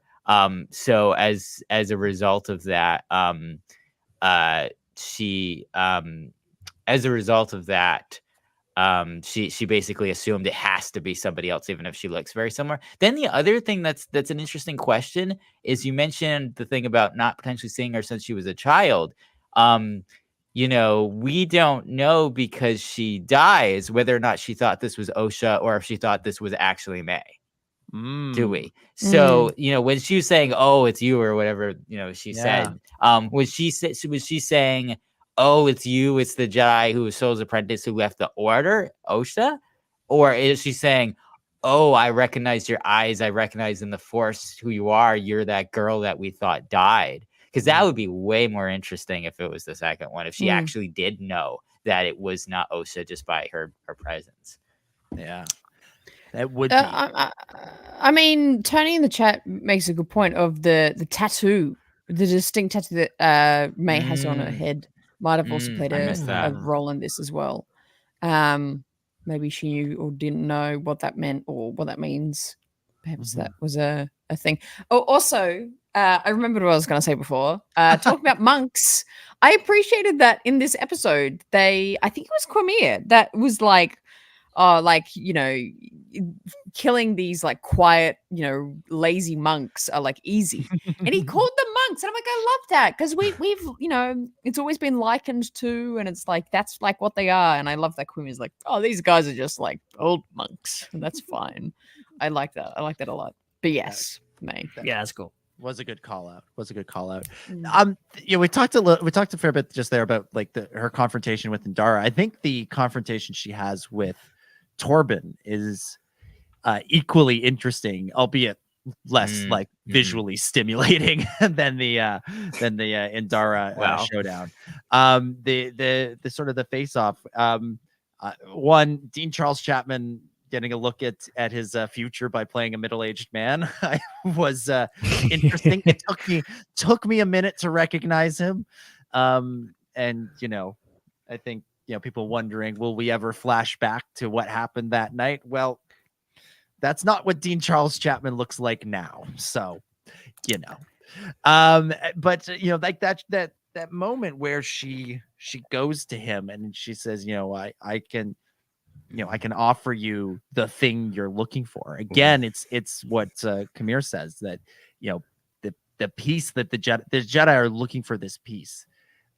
This Jedi has taken the Barash vow. He's not, you only do that if you're looking for something or running from something.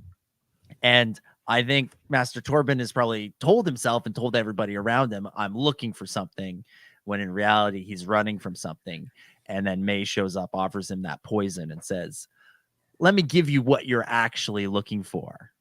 And we get that pretty great moment, that pretty great scene there where she basically convinces him to take his own life, which is very, very dark side. Yeah, wow. I want to know. It's another piece to that puzzle. I really love the mystery that they set up in the show, where it's like there's these Jedi characters, and there's 4 that that May is after, and there's a reason why she's after each one individually, because of something that happened and her childhood. And all we know is that, from the perspective of her sister Osha, she like started a fire and a bunch of people died in it. But there's obviously more to the story, because May seems to have a real reason to hate the Jedi. So, there must have been something else that was either a cover up, or there was a reason why she started it. She was either deluded or correct and trying to fight back against something, and it maybe went south and had consequences that she didn't expect. So that is so interesting. And so really, the piece of the puzzle that Tobin provides by letting us know that there's something that did happen that no one has talked about. that is really bad, that would drive someone to abstain from the normal Jedi day-to-day life and just kind of focus inwardly on the Force to try to attain peace. Like that's what that vow is. Like that's so intriguing. It's like, what could that be? What could have really gone down to cause that? And so Go ahead, Hannah. Because I think in this quest to think of the question or think of the deed that would have transpired, it has to, in my opinion, it has to be something that is so directly linked to the Jedi way. I mean, that's kind of obvious to say, but I feel like it's not as simple as they killed some people they shouldn't have. I feel like that is a too simple of an answer in a weird way. I feel like it has to be something really that is against the core of the Jedi, and each of these 4 Jedi have handled it in a different way. And I hope that's what we get to explore. Maybe some flashbacks. In Dara, why was she? She could have just been on a mission, but we don't know. Maybe she was not going back to Coruscant for some reason, or she wanted to kind of stay in the corners of the galaxy for some reason. Tobin's taken this massive vow of silence and not speaking to anyone for 10 years. And Sol, I mean, I've only seen 2 people mention this, but some people have a bit of suspicion about Master Sol, even though we've talked about how lovely he is and he's compassionate, he's caring, and he takes his time. But I've seen a few people go, that's a little too suspicious for how chirpy he is. And who else? Who was the other one? Kelnaka. And then I think that's what we'll get to explore Kelnaka's. Well, even Kelnaka's gone full Luke on Octo there. Like he's just like, get away. Exactly. Stay away That was from so me. funny. That was a hilarious scene. Yeah. So that's something.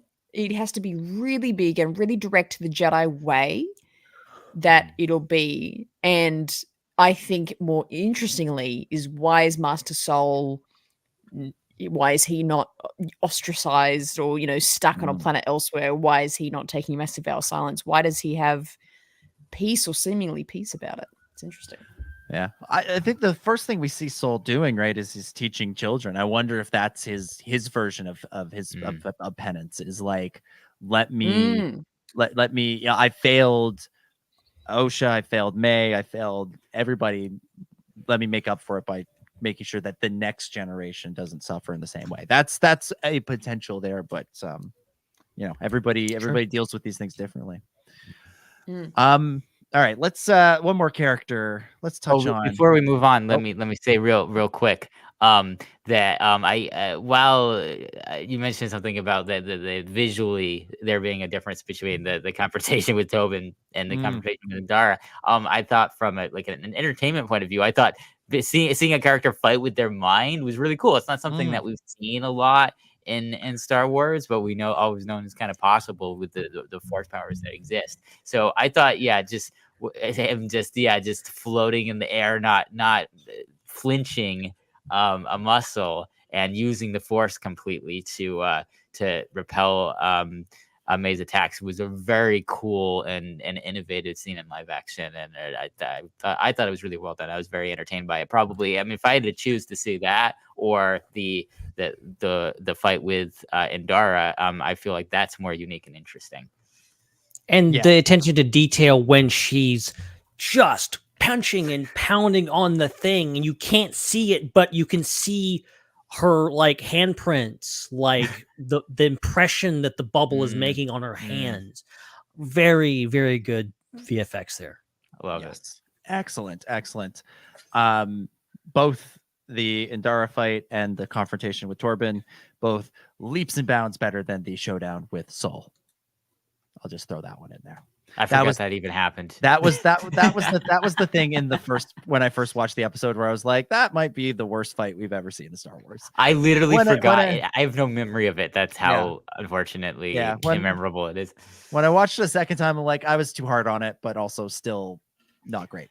Anyways, character who I think is great is Manny Jacinto as Qimir. we meet him sort of as the drunken guy who is sort of the poison potion master for May. But we learn in his conversations, first with May, then with the Jedi, that there's much more to him than that. First and foremost, I want to say it's really great to see Manny Jacinto in something after watching him for 4 seasons on The Good Place, where I think he gave one of the like all-time great sitcom performances. And then to get him in something like this where he's funny, but he's serious and he's a little bit creepy and a little bit scary. I really dug it, and I'm loving the theories. I'm loving the theories that are out there about this guy. Ben, let's go to you first. What do you think of Qimir? Yeah, no, I mean, he's the wild card. He's the interesting character. I think, you can kind of like, you can put all the other characters kind of in a box. Even May and Osha, you're like, okay, I know what they're doing. I saw May do the things. There's no question that she murdered people, and there's no question that Osha is innocent. And, we've been assured of her innocence and assured of her backstory.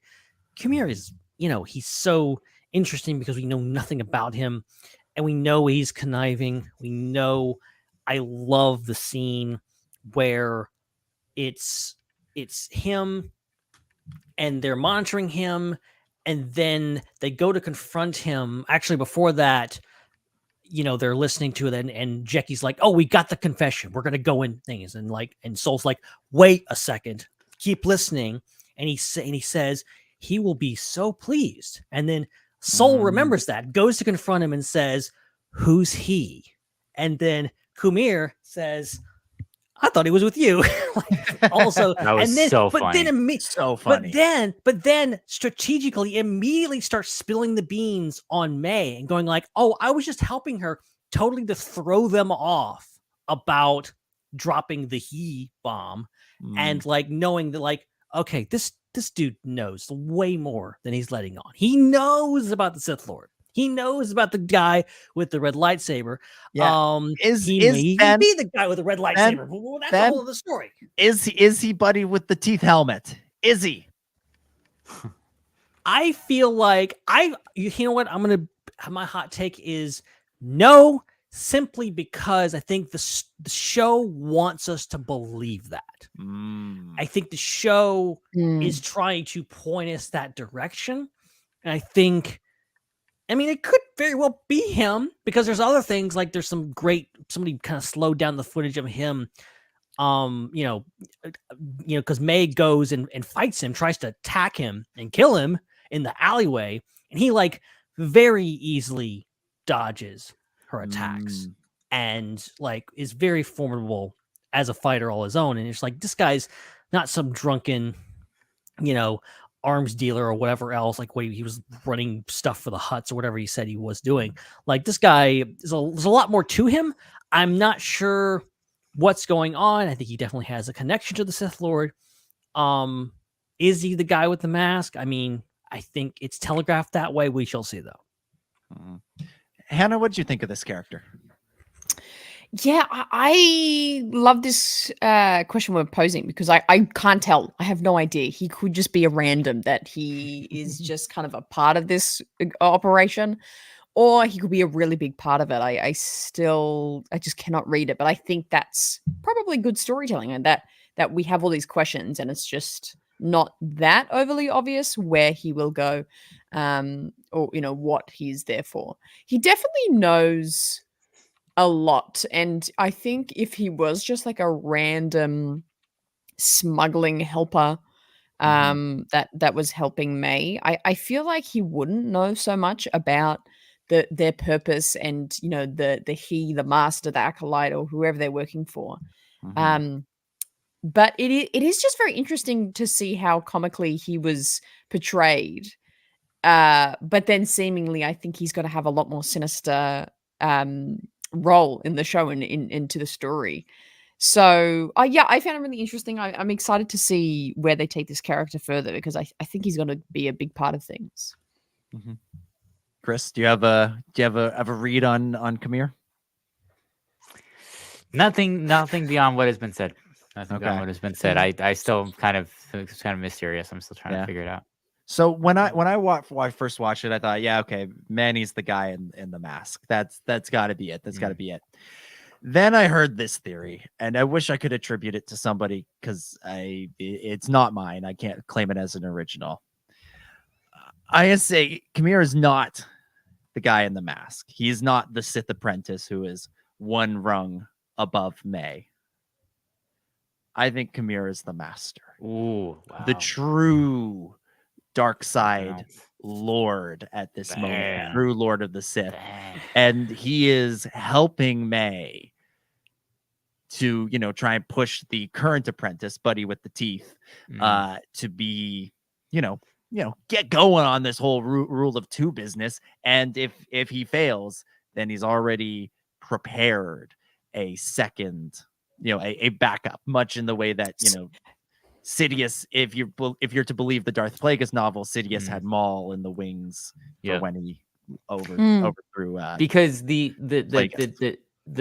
new canon interpretation, perhaps this existed before and I just didn't focus on it, but like the new canon interpretation based on the sequels of the Rule of Two is that it is the master's plan to be killed by the apprentice, because that is how they get stronger. Because if you're a master and you're killed by the apprentice, that means the apprentice is stronger than you. That means every time that happens, the Sith master of that generation is stronger and stronger and stronger. And then if they pass their consciousness through during the act, like Palpatine was saying how he wanted to pass his consciousness onto Rey by forcing her to kill him in a dark side manner, then that would make sense that, lighting a fire under the apprentice by training the Acolyte in a way that, like Sidious would push for Maul and Anakin and, all these. And then Dooku himself, would have, his Acolytes like Savage and Asajj. And Ventress. Yeah. And and the Sith Lord intentionally putting himself in a situation where he's surrounded by Jedi and getting away with it. That's the most Sheev Palpatine move I've ever heard of. Yeah. That is like that, and that's like some serial killer stuff. You never suspect he wants to be caught. Yeah, because that's it's very much like how a lot of serial killers or a lot of murderers will insert themselves in an investigation as much as they can so that they can keep track of what's going on and then be the last person someone suspects. Like, oh, this person's trying to help, so clearly they're not the murderer, because the murderer would be running away or hiding right now, whereas this person's trying to help us solve the crime. So it is often that the true masterminds will attempt to actually get closer to the situation rather than further away to hide in plain sight, which is often more powerful than hiding in non-sight.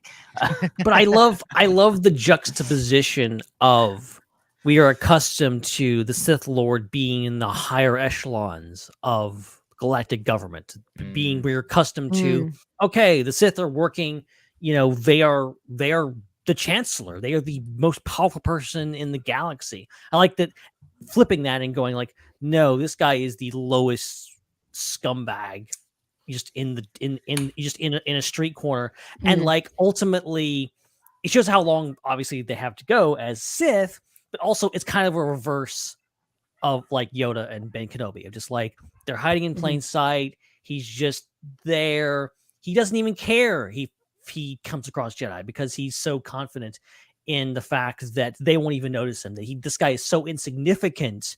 He is the old frog on the side of the road analogy. He's so insignificant that they won't even suspect him. Yeah. And that would make sense to the storyline that talk about the drama of, but in the prequels they didn't know the Sith, and that whole argument. This makes sense if this storyline and who's involved in this and trying to the murders and investigating the murders and figuring this out. If Qimir is the master, acolyte, whoever, but he's the main one, and he, like what we're saying, he's this lowlife that like no one really looks at, and this story almost snuffs itself out, and we get the ending of however way, and then the Jedi. Because another thing that's being characterized quite prominently for me is that there's a difference between like temple Jedi and Coruscant-based Jedi and Jedi that are just about. So I think for the Jedi of Coruscant and of the temple, this will come down to this was a madman gone rogue and very sad, killed a bunch of Jedi, but that's what we'll leave it as. Like no talk of this Sith. Let's not talk about that. Let's not focus on that. And that's how tying this to what we're talking about with Qimir, like it's this low life. It's not someone that everybody the galaxy knows. The galaxy freaking knows Sheev Palpatine. Yeah. But this is someone, a Sith that no one knows about. Yeah. I mean, Chris, you brought up the Old Republic trailers earlier. I think the galaxy, the Jedi expect, if the Sith were ever to return, it would look a lot more like those Old Republic trailers. Yeah. Or frankly, the Rise of Skywalker, where it would be like a 1,000 ships and lights, just a whole bunch of people with red lightsabers running and killing people and murdering people. They're not expecting the political maneuvering of Palpatine. It's the same way that Tarkin and Vader and the Emperor are not expecting a farm boy piloting an old raggedy X-wing pilot to shoot a proton torpedo in a hole. Your overconfidence is your weakness, as a wise Jedi once said. But power corrupts. The Jedi are in a position of power, much in the same way that the Empire is in power, and later in the timeline. And that, that ultimately leads to hubris and, leads to downfall, and history repeats itself. Like poetry, it rhymes, as a wise man once said. Past is prologue. Yeah. Matthew Hardy makes this point for all of our High Republic readers out there. The Jedi of this era are always hiding things. The nameless creatures were redacted from the record, then turned up 150 years later and started killing Jedi again. Spoilers for phase 2, I guess. Really fascinating stuff. I'm gonna have to say, unfortunately, I'm going to have to duck out here. So I will say 9 out of 10 for both episodes, and leave everybody in the capable hands of Chris, Ben, and Hannah. Everyone, please vote for Dom Jones after research. Dom Jones. Vote for me. I'm sad to leave early. I'm sad to not be able to see this discussion through. I'm sad not to do Ben's Connection Corner, and I had a segment I was going to debut this week, but we'll have to save that for next week. I've been waiting on a segment for like 2 months now, so I keep forgetting. I got to do some prep for it. I did the prep for this segment. I thought we'd be able to get in, but we'll do it for next. We'll do it for next week. But I got to duck out just some real world stuff that has affected my evening. Sadly, running for government's tough. It is. I know. Gotta go. Don't forget to vote for me. And I will see everybody next week to discuss episode 3 of The Acolyte. Bye, Dom. It's a wrap for me. Awesome. Love it. All right. So continuing, I think this is our next character that we need to talk about. When Dom left, he took his images. Oh my god! Oh no! No! We can't keep the images. I've never Quickly, seen let me get before. my green paint. Let me get my green paint, and we won't need images. Yeah. Wow. You saw it for a second. Okay, for those listening, we had a nice image of Vernestra up, and then it disappeared when Dom left. And also, if you're listening, it doesn't matter to you. Oh my gosh, that's right. But Vernestra, bro, who has a history in the High Republic canon, a history that I don't know very much about because I'm not as familiar with the High Republic canon as many others. But that's the key interesting thing about her character is that we've seen her before, and she's the only one we have. Yeah, I was really, because going into this, I was like, I'm not expecting a lot of connections, not expecting a lot of cameos, but like I thought, well, maybe we'll see Yoda or whatever else. But I like that they really kept it, on the down low, and they kept it just to Vernestra. Vernestra's really not in this a whole lot, but she is kind of more of a Jedi elder, if you will. She's kind of in place of, I think, she's kind of in place of what the council position would be if the council had appeared in these episodes.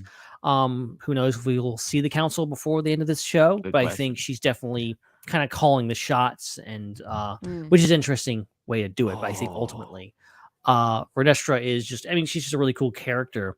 And also, I think the mystique of her, if you have not read the books, if you're not familiar with her, immediately you're kind of like, she's talking about, I remember when you were a boy. Like, well, how old are you, lady? Like, this is, this is really interesting. So I'm curious, and we do have that one shot of her lighting up her light whip in the trailer. So nice. We'll see how this pans out. That'll be really cool. I just got really excited because of the idea of there being a whole new Jedi Council that could be revealed at some point. I for some reason I didn't even think about that, which is, you'd think that would be the first thing I thought about when it's a show about the Jedi. But I love the lore of the Jedi Council. I remember as a kid loving going through the visual dictionaries and seeing how it changed from movie to movie, and it'll be cool if they do show us who those 12 council members are in this era, and if she's one of them, I wouldn't be surprised. Absolutely. Right. And I think what you said before of like, she kind of represents the council at this point in terms of just sharing where the Jedi are at with how they want to go about doing things. Like when Sol is like, I want to go out and find Osha and bring her in myself, or whatever he was kind of pitching to her, and Vern saying, like, we can't afford that right now. We can't, afford having you, like, not money wise, but like, we can't afford having Sol away. And, I just find that interesting. I think with the dialogue, the small bits we had with Vern, they set up where the Jedi as a order is at right now. And I'm so keen to see more of her in this show. I really hope that she becomes a big part of it for even just an episode or two. Having some great scenes. Yeah, 100%. So I'm very much looking forward to that. And I guess Kelnaka also could be quite old as well, because Wookiees tend to live for a while. So potentially we might have the possibility of maybe a young Kelnaka showing up in future High Republic era past stuff, potentially, in the timeline. That's true. It is interesting that I don't think he's been in the High Republic, although they did just announce, I don't think we've had a chance to talk about it, but there is a Kelnaka comic coming that's set prior to the events of the show. Yeah. So that should be pretty cool. The other thing I think, and don't quote me on this, because I can't quote Headland on this, because I can't remember specifically, because there's so many things that's been happening lately. But I believe Leslie Headland said that Yoda will not be in this show. So either that means we will not see the Jedi Council in the Acolyte, or Yoda's not on the Council at this period of time, which I think is even more interesting to me. Yeah, because we don't know, like, that we've always assumed, like, oh, he's been on the council for hundreds and hundreds of years because he's hundreds and hundreds of years old.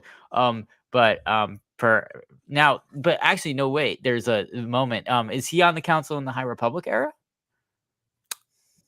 I believe so, but then there's other things. Let's see, I'm a High Republic noob. Okay, so Joel, where are you? Matthew, we need you, Matthew. Please listen. But I believe he's not in the High Republic very much. He makes sporadic cameos. I think he's maybe on the council. Okay, yeah, there you go. Yes, Joel. Thank you, Joel. He is on the council, but I think maybe he's kind of absent for a lot of that time. But I like the idea of, like, he could have been on the council for hundreds and hundreds of years. Maybe it was consecutively. Maybe he took a vacation every once in a while. You never know. Yeah, that makes sense. So I still want to see the whole council, and hopefully she's lying about Yoda. I still want to see Yoda. I feel like the characters in the show are so strong that it wouldn't take away to have, like, a really huge cameo. It's not like I don't think we'll get Yoda and be like, oh, we just want to see what Yoda's up to. Like, sometimes the main Jedi can overshadow like how they did in Rebels, in my opinion. That's all very interesting. I think you know what? Ben, Dom took Ben's connection corner with him when he left. Did he really? Well, okay. Yes. All right. Okay. All right. You just Hang have on. to sing it. We'll just Hang have on. to. We're gonna have to do our own acoustically, fellow version. 2, All right. 3, 4. Ben's connection corner. Connection to the Connection corner with Ben. Ben's connection corner. To the Ben's connection corner is filmed in front of a live studio audience. Yay! Yeah, the hands. Oh wow! Yay! We did it, guys. We don't need no special effects. Yeah, real sets. We back to the old ways of doing things. Here.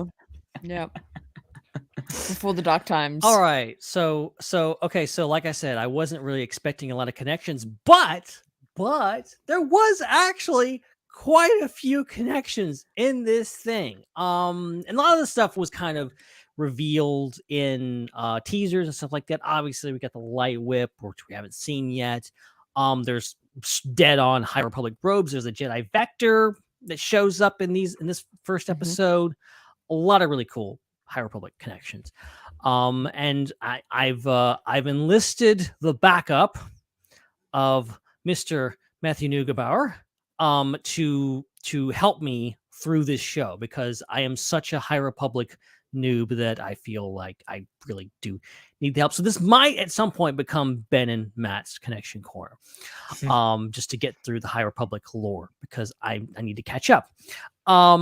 But for now, I'll just run through what I got, and I love that we got an actual, like, I believe this might be the first time ever we actually got a mention of Nar Shaddaa in a Star Wars thing. Like, that's such a huge part of the lore. Yeah. Going back to the Legends in the EU, and I believe this is the first time it's ever been like mentioned on screen. Someone correct me if I'm wrong here, but I don't think. I like this, like, oh, you missed a wild night on Nar Shaddaa. I'm like, yeah, that sounds like Nar Shaddaa. I think Nar Shaddaa was in the Force Unleashed. I think there's some. I'm trying to look a level or two. Yeah, so it has like been on like in video games like that, but nothing on like screen. But and this one also kind of obvious because it's been talked about in an episode guide, but Karlak, the planet, the ice planet that they go to, that they crash land on, I heard the name. I was like, where have I heard that before? Well, I heard it in the Clone Wars.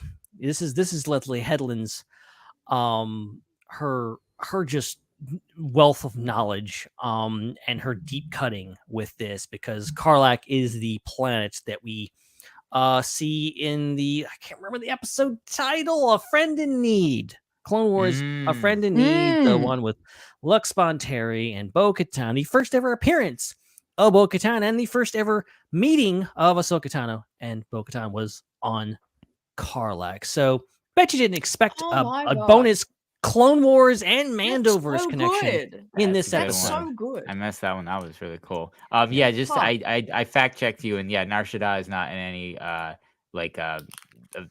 movie or TV show media. It's in dozens of games and books and things, but not in new canon. It has a lot of new canon sources in the other, beyond Disney Plus or theaters, but. Yeah, I think it's in the Leia of Princess of Alderaan book. I feel like Leia goes there or something. There's like a whole story with her on it. Sounds like something Leia would do. Something. Yeah.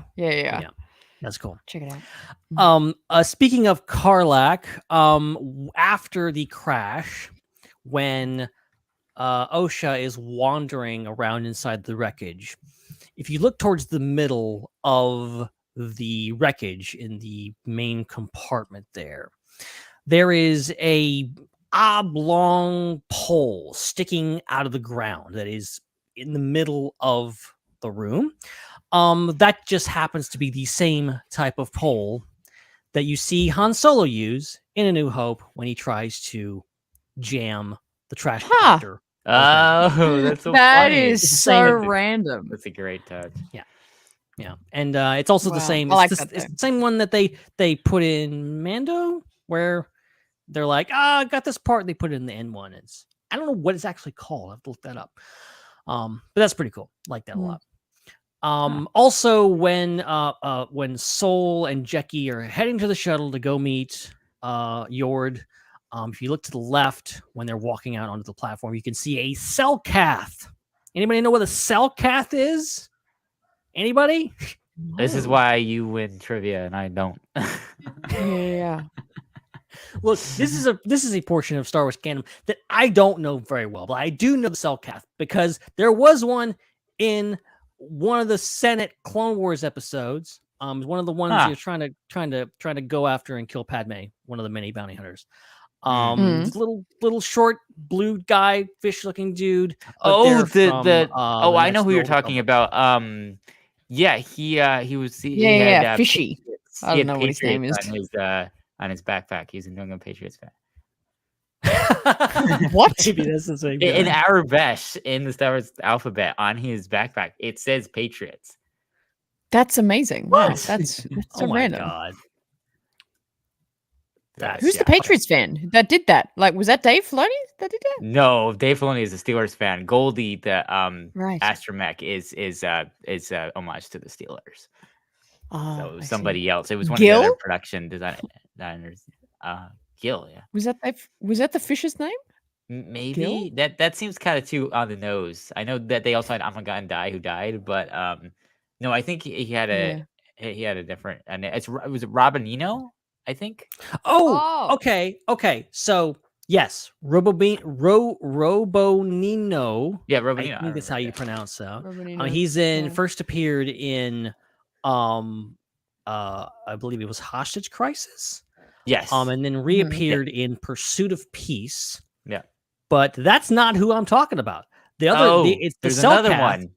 Robonino is I yeah. don't know. He's a fish guy. I don't know what he thinks. So, It's Chada Hyoki is the name of the Selkath in the Clone Wars.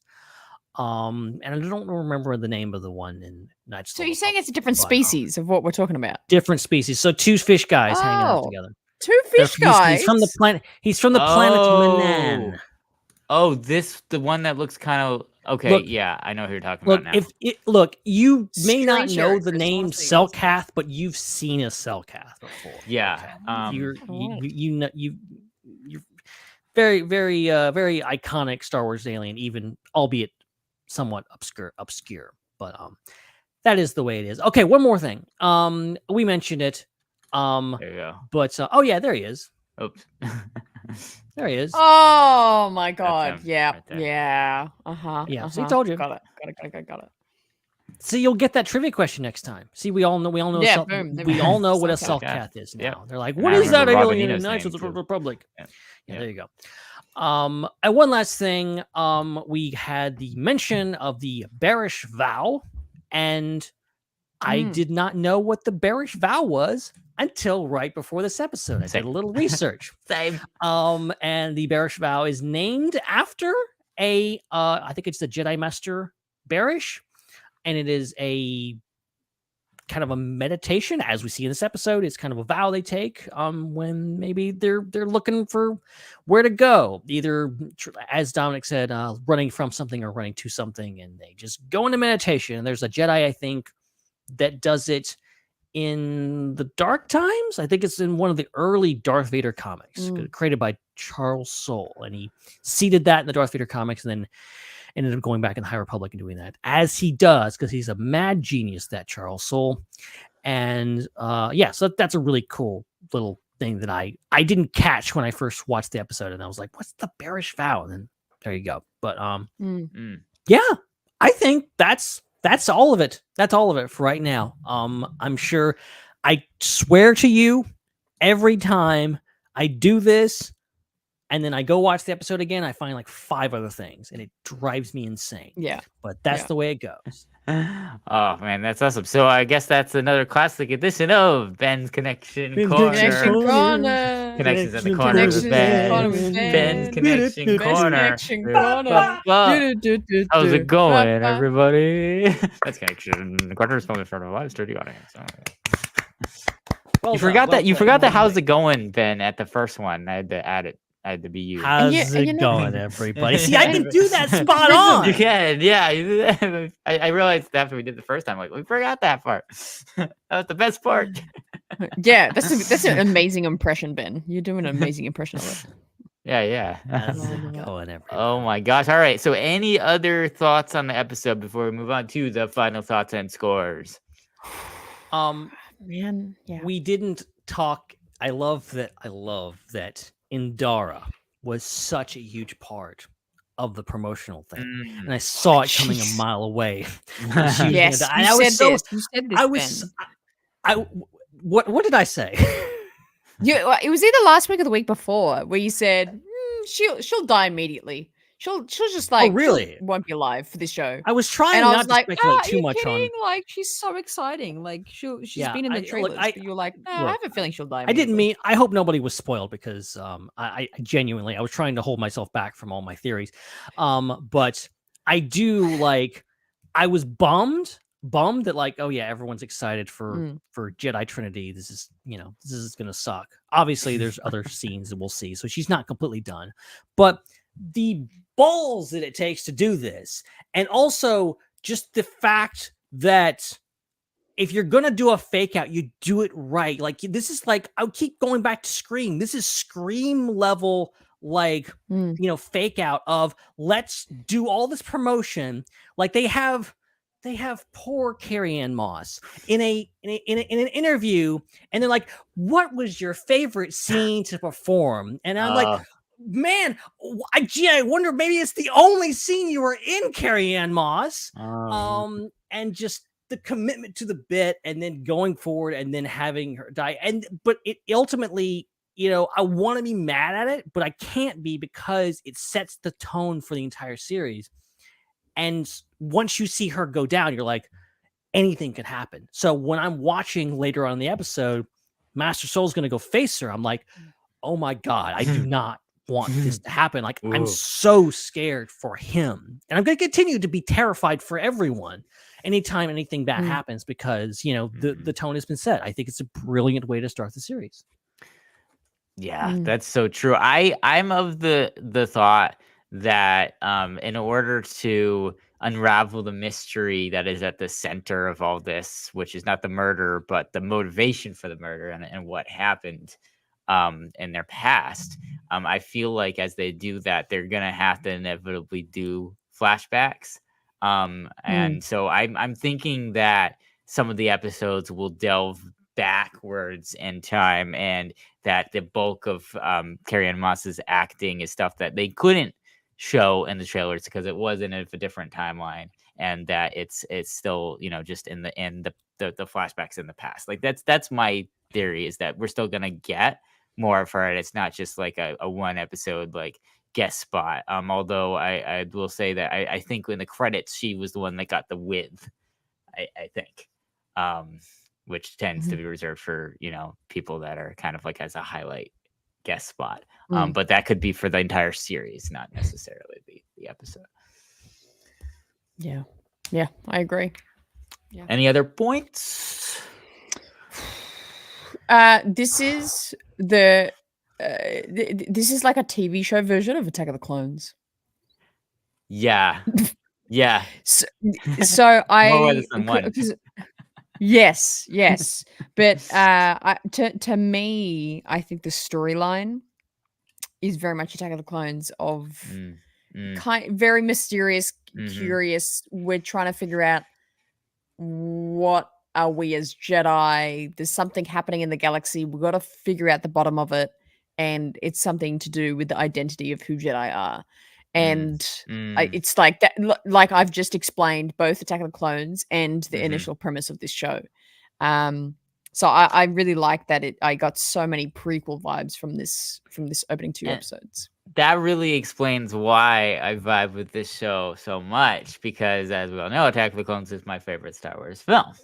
And that's why, because I think it has that Yeah. kind of unique tapestry to the storytelling and the structure that the other films don't quite have, and I really like it. So yeah, that's I love it. Definitely, and I'll definitely have more to say with all the reasons why I love it and connections to prequels when I get to my final thoughts, which I believe we're going to move on to. All right, so final thoughts and scores out of 10. As we're giving our final thoughts and scores out of 10, feel free to put it in the chat, and we'll read it off and tally it at the end. So Ben, let's start with you. Your final conclusions on these 2 premiere episodes and your score for them. Yep. First of all, I just want to I just love the beefiness going on. I love that Ash is ready to fight Chris in a Waffle House Throw parking lot. I hands. love that this is Yeah, happening. the next IHOP. Yeah. I will say again, I love that I hate her. I felt like I was intended to hate her, and I like that. So it's the way I started was a bit extreme, where I'm like, I hate this character.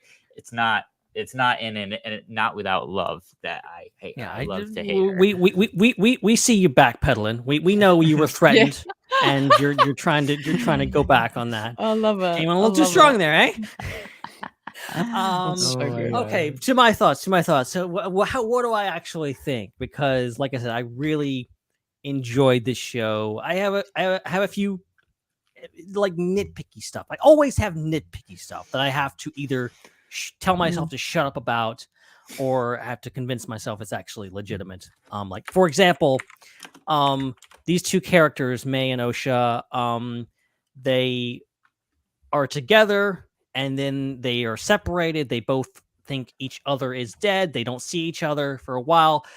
Still keep the same hairdo, the exact same hairdo, exact same way.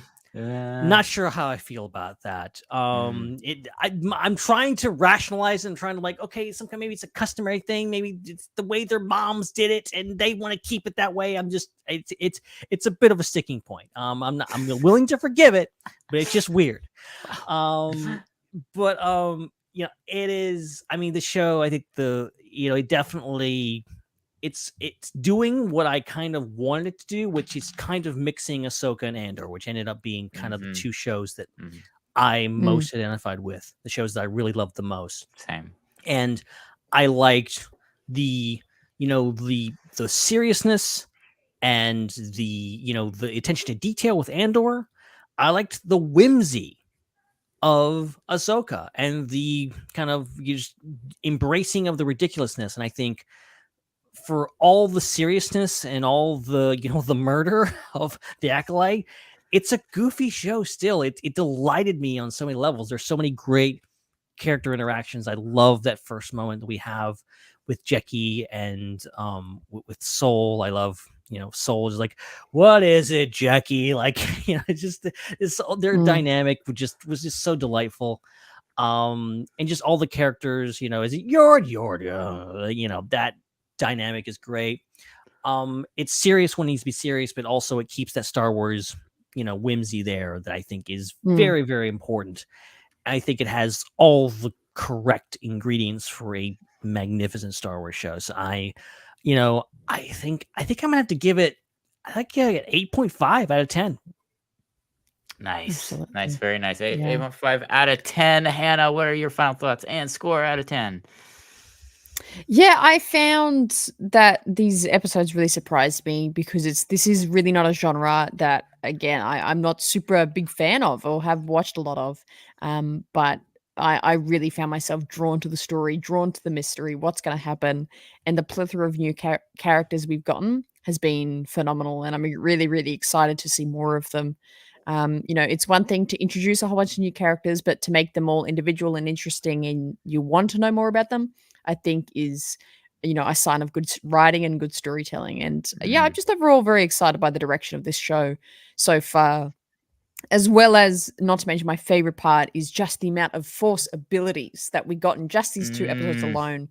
the meditating, the use of force in the both fight sequences, I think was really, really exciting, and I want to see more of that as the show goes A on. lot of mind reading happening. A lot of mind reading, yes. Please don't wipe my mind, Jedi, sir. Please don't. That's fine. So I'll probably give it an 8.5 as well, out of 10. Yeah. Amazing. Yeah, for me, this show was it definitely meant a lot. I just from hearing the concept of the show many years ago and hearing who they were putting together as the creative team behind it, I felt like it had all the trappings of something that I would really, really like, that went back to the core of the things that captured me as a kid with Star Wars. And so I know there's been a lot of time in the sun for the nostalgia of the original trilogy. Like, there's been so many things that have been callbacks and have been in that style, and a lot fewer things in the prequel style. So seeing a show made, Leslie is 10 years older than me, about 11 years older than me. But you can definitely feel that vibe of being very connected to Star Wars and still like growing up in the time of the prequels and the old KOTOR and the Old Republic and all of those things, because those influences are very, very strong. Down to towards the beginning of the episode when the first scenes that introducing Osha being on a Trade Federation ship with the Nemoidians, which is very reminiscent of how the prequels themselves all began with those first scenes in the Phantom Menace. So it was really cool to see. It's a bit surprising that the Phantom Menace at this point now just celebrated its 25th anniversary, and we're just now getting to things that seem like pure spin-offs of the Phantom Menace. But then it makes sense, because that's 25 years is a generation, and that I think that generation now fully has gone from kids and teenagers and young adults having that be their first experience of Star Wars to now reaching up in their careers as creatives to be able to write and direct and produce and do all these things at the top of the industry to make Star Wars. And that can be said as well in animation with Jennifer Corbett. With she's actually a bit younger than Leslie Headland. She's born a year later. She's one of the showrunners for Bad Batch. So that absolutely love it. These episodes really captured me, not just on like how good the story was and how good the characters were, but just kind of the whole concept of having something that was the George Lucas's Phantom Menace world building being further explored directly was so incredibly awesome. So I'm very excited for the continuation of the show and to continue exploring that world of the like a late High Republic, if you want to call it, early downfall of the Republic times. Definitely a 10 out of 10 for me. I will say that I liked Revenge and Found better than Lost and Justice.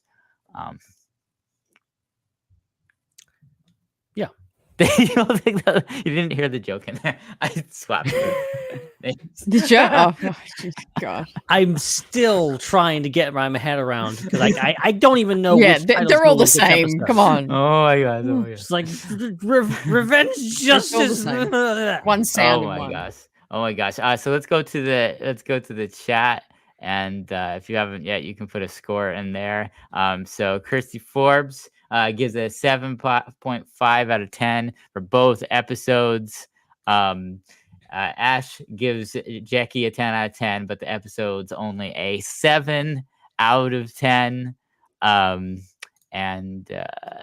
It's all the scores that we have for the minute. But before we move on, we also want to mention a super chat from our wonderful listener, Joel Davis. Thank you for that, Joel, saying, according to Deadline, The Acolyte reaches 4.8 million views in one day, which is the biggest Disney Plus launch of 2024. You know, we had talked about how this is one of the most expensive shows ever produced. I think only Rings of Power, Stranger Things, and maybe one or two other things cost more per episode than this. And Andor. And Andor. There we go. Yep. So definitely top. So it looks like they got their return on investment with being the most popular release so far on their platform of this year, and we're already, you know, almost halfway through the year. So that potentially could remain the top show for all of 2024 potentially. So that's really exciting to see, especially considering that, as always, there's a crappy review bomb campaign, and you know, it seems like every criticism, every hardcore criticism of the show is rooted in, you know, an unfortunate misunderstanding behind ideology and not really true critique of the art form of the show. So it's great to hear that that's just a small minority of people who are vocal online. In reality, a lot of people watch this, and a lot of people love this show, and hopefully that bodes well for, you know, that second season and beyond that they presumably might be working on. So really cool. Amazing. Yeah, for sure. All right, so I believe that will do it for this episode. Wait, you have something? Questions? Oh, do we have some Ask the SWU from Discord? What time? We can get to one or do we? Or two. Do we want? Do we? Yeah, we can go. Yeah, let's get a one or two. Let's get one or two. Yeah, you can put some in. Yeah. Did they not show up in the notes? I don't have the notes in front of me. We're betting on you here, Ben. You got to bring them up. That's why there was that moment. I didn't even know that there were Discord questions. I was just reading the ones that were live. Oh no, we got questions. Okay. We got questions. We got quite a few questions. All right, so then it's time for a brief abbreviated segment of Ask the SWU. Okay, who should I pick? I'm sorry, guys. We're not going to be able to. Where's Ben's hat? Where's the hat? We'll get to. I'll get to the best ones. No, I'm not going to do that to you guys. I'll just go with the first one. This is from J Augustine 92, who says, "Do y'all think we'll see more of Indara via flashbacks or Force Ghost? Having Carrie-Anne Moss only to be gone in the first 5 minutes seems like a missed opportunity unless there's more." Absolutely. There is at least one shot of her with, I believe it's with Sol and Torbran, and they have different hair. So it's definitely a flashback. I would assume midway through the season, as is kind of customary with a lot of shows. It's just like, let's do a flashback episode. Or conversely, it could be one of those things where now that they've introduced the current timeline, they might just throw us for a loop and just start the next episode in the past. Like, we know that we're still waiting to see the character. The only major character we haven't seen is Ensign Eurus, Abigail Thorne's character, and perhaps they exist in the past. Yeah. That's true. Yeah, There's a lot of stuff. I mean, they have the whole witches with Jodie Turner-Smith's character. That's true. The Mother Anisha. Yeah. We could get some Book of Boba Fett action here, where we go back to a certain point of the story for the characters that we need to learn more about. Yeah. Blackthorn says, spoiler question, ... You've been warned, ... Simple question with deep implications. Did Osha miss May on purpose? I think it was obvious that she was not comfortable shooting her sister, but if that's the case, why bother shooting her at all? I do like, just to comment really quick, I like the fact that the Jedi have like these guns that are specifically just stun guns. Well, I was gonna say, I don't think she missed her on purpose because she was trying to shoot a stun. So I think she was trying to stun her, and I think it was a weak, either she's a bad shot or it's just a weak weapon that doesn't have the range. I thought it was on purpose. See, I read it as she's just rusty. She's a mechanic. She's not a fighter, so she's just got bad. So what would be the purpose of firing, just out of curiosity, if she intended to miss the shot? Because she knew that everyone else was around and nearby. So as long as she was at doing her something. there. Okay. they'll be that's like possible. believe that she's trying to get her. That's possible. Because again, even because that brings up the question of, okay, is it that she doesn't want her sister to be stunned and potentially like crash and hurt herself in the speeder, or is it more like, oh, she doesn't want her to be caught? That's an interesting thing. Yeah. I don't know. Okay. One last question. Before we sign off for the night. Now, I promise, guys, they're in the notes. I'm looking at them. We will answer them next week. Your confidence in us should be up there. Okay. We held on to your questions for like 8 weeks a couple weeks ago, and then we finally answered them. But this one's very, very important and very relevant to this episode. We have to answer it right now from Dr. Hugh, who says, who rocked the topless look better, Yord Fandar or Kylo Ren? So I think Yord Horde versus Ben Swallows. Yeah. Yord was a bit more relaxed with it and more comfortable with it. But I gotta say, Kylo was really just like firm. No one though rocked it as good as the Rancor Keeper though. He was really relaxed. That's true. Oh, that is the ultimate. It's hard to beat. It's hard to beat Malakili. It really is. Yeah. But I mean, Kylo Ren gets bonus points for the fact that Adam Driver is just a giant of person. He's just huge, every way. Ben Swallow. Yeah. So like, that's where the legend of Ben Solo came from. But Yord was a bit more timid about going topless in Star Wars. So yeah. Oh, wonderful. Well, thank you so much for your questions. As always, you can go to Ask the SWU section on our Discord to ask those, or as always, you can super chat to be part of the segment during the show to guarantee that we respond to your comment, a super chat, best way. All right, that'll do it for this episode of the Star Wars Underworld podcast. We want to thank everybody for watching, for listening. As always, we will be back with another episode next week, reviewing episode 3 of the Acolyte that we're very excited for. In the meantime, of course, you can follow us on @the SWU so you don't miss anything going on throughout the week. We want to thank Dom for being on. You can follow him at Dominic J25. And as always, if you live in Southern Orange County, California, please vote for Dom Jones in the state assembly election thing. Looks actually like a decent, cool candidate. Amazingly doing the Dom Jones namesake proud in America. Ben, thank you so much for hosting as well. It's been a pleasure as always. It's good to take a break from getting yelled at on the internet for liking a Star Wars show. It's been a lot of fun. It's good to be here finally, watching the show, enjoying the show, breaking it all down, and doing it with you guys. Cannot wait until next Tuesday. It's going to be a great show. And we're I don't have a countdown anymore. I have nothing to count down to anymore. Yeah. You got nothing to count for. I want to know if we're counting down to the Australian premiere time or the American premiere time, because no one knows anymore. Yeah. Oh, yes. At Ben Hart with no E.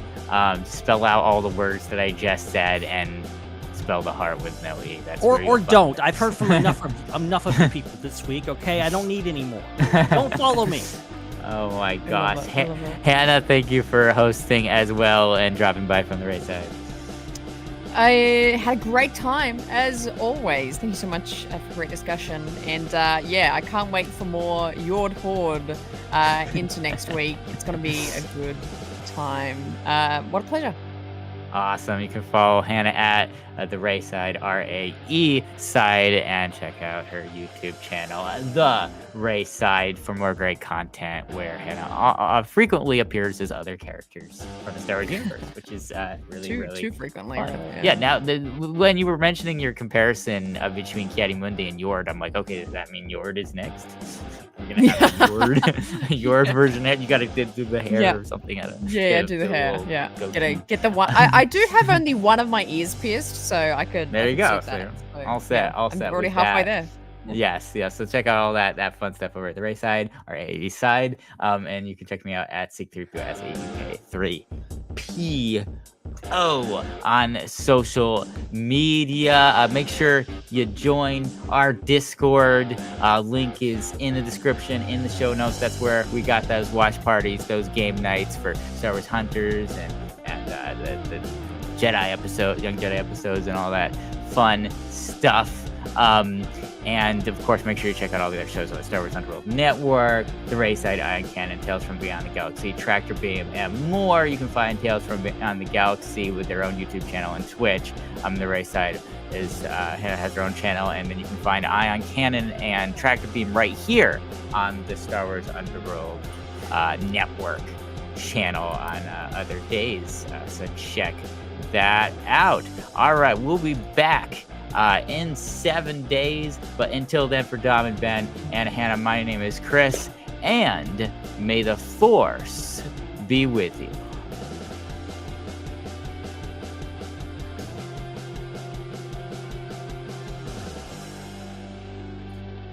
It's a wrap.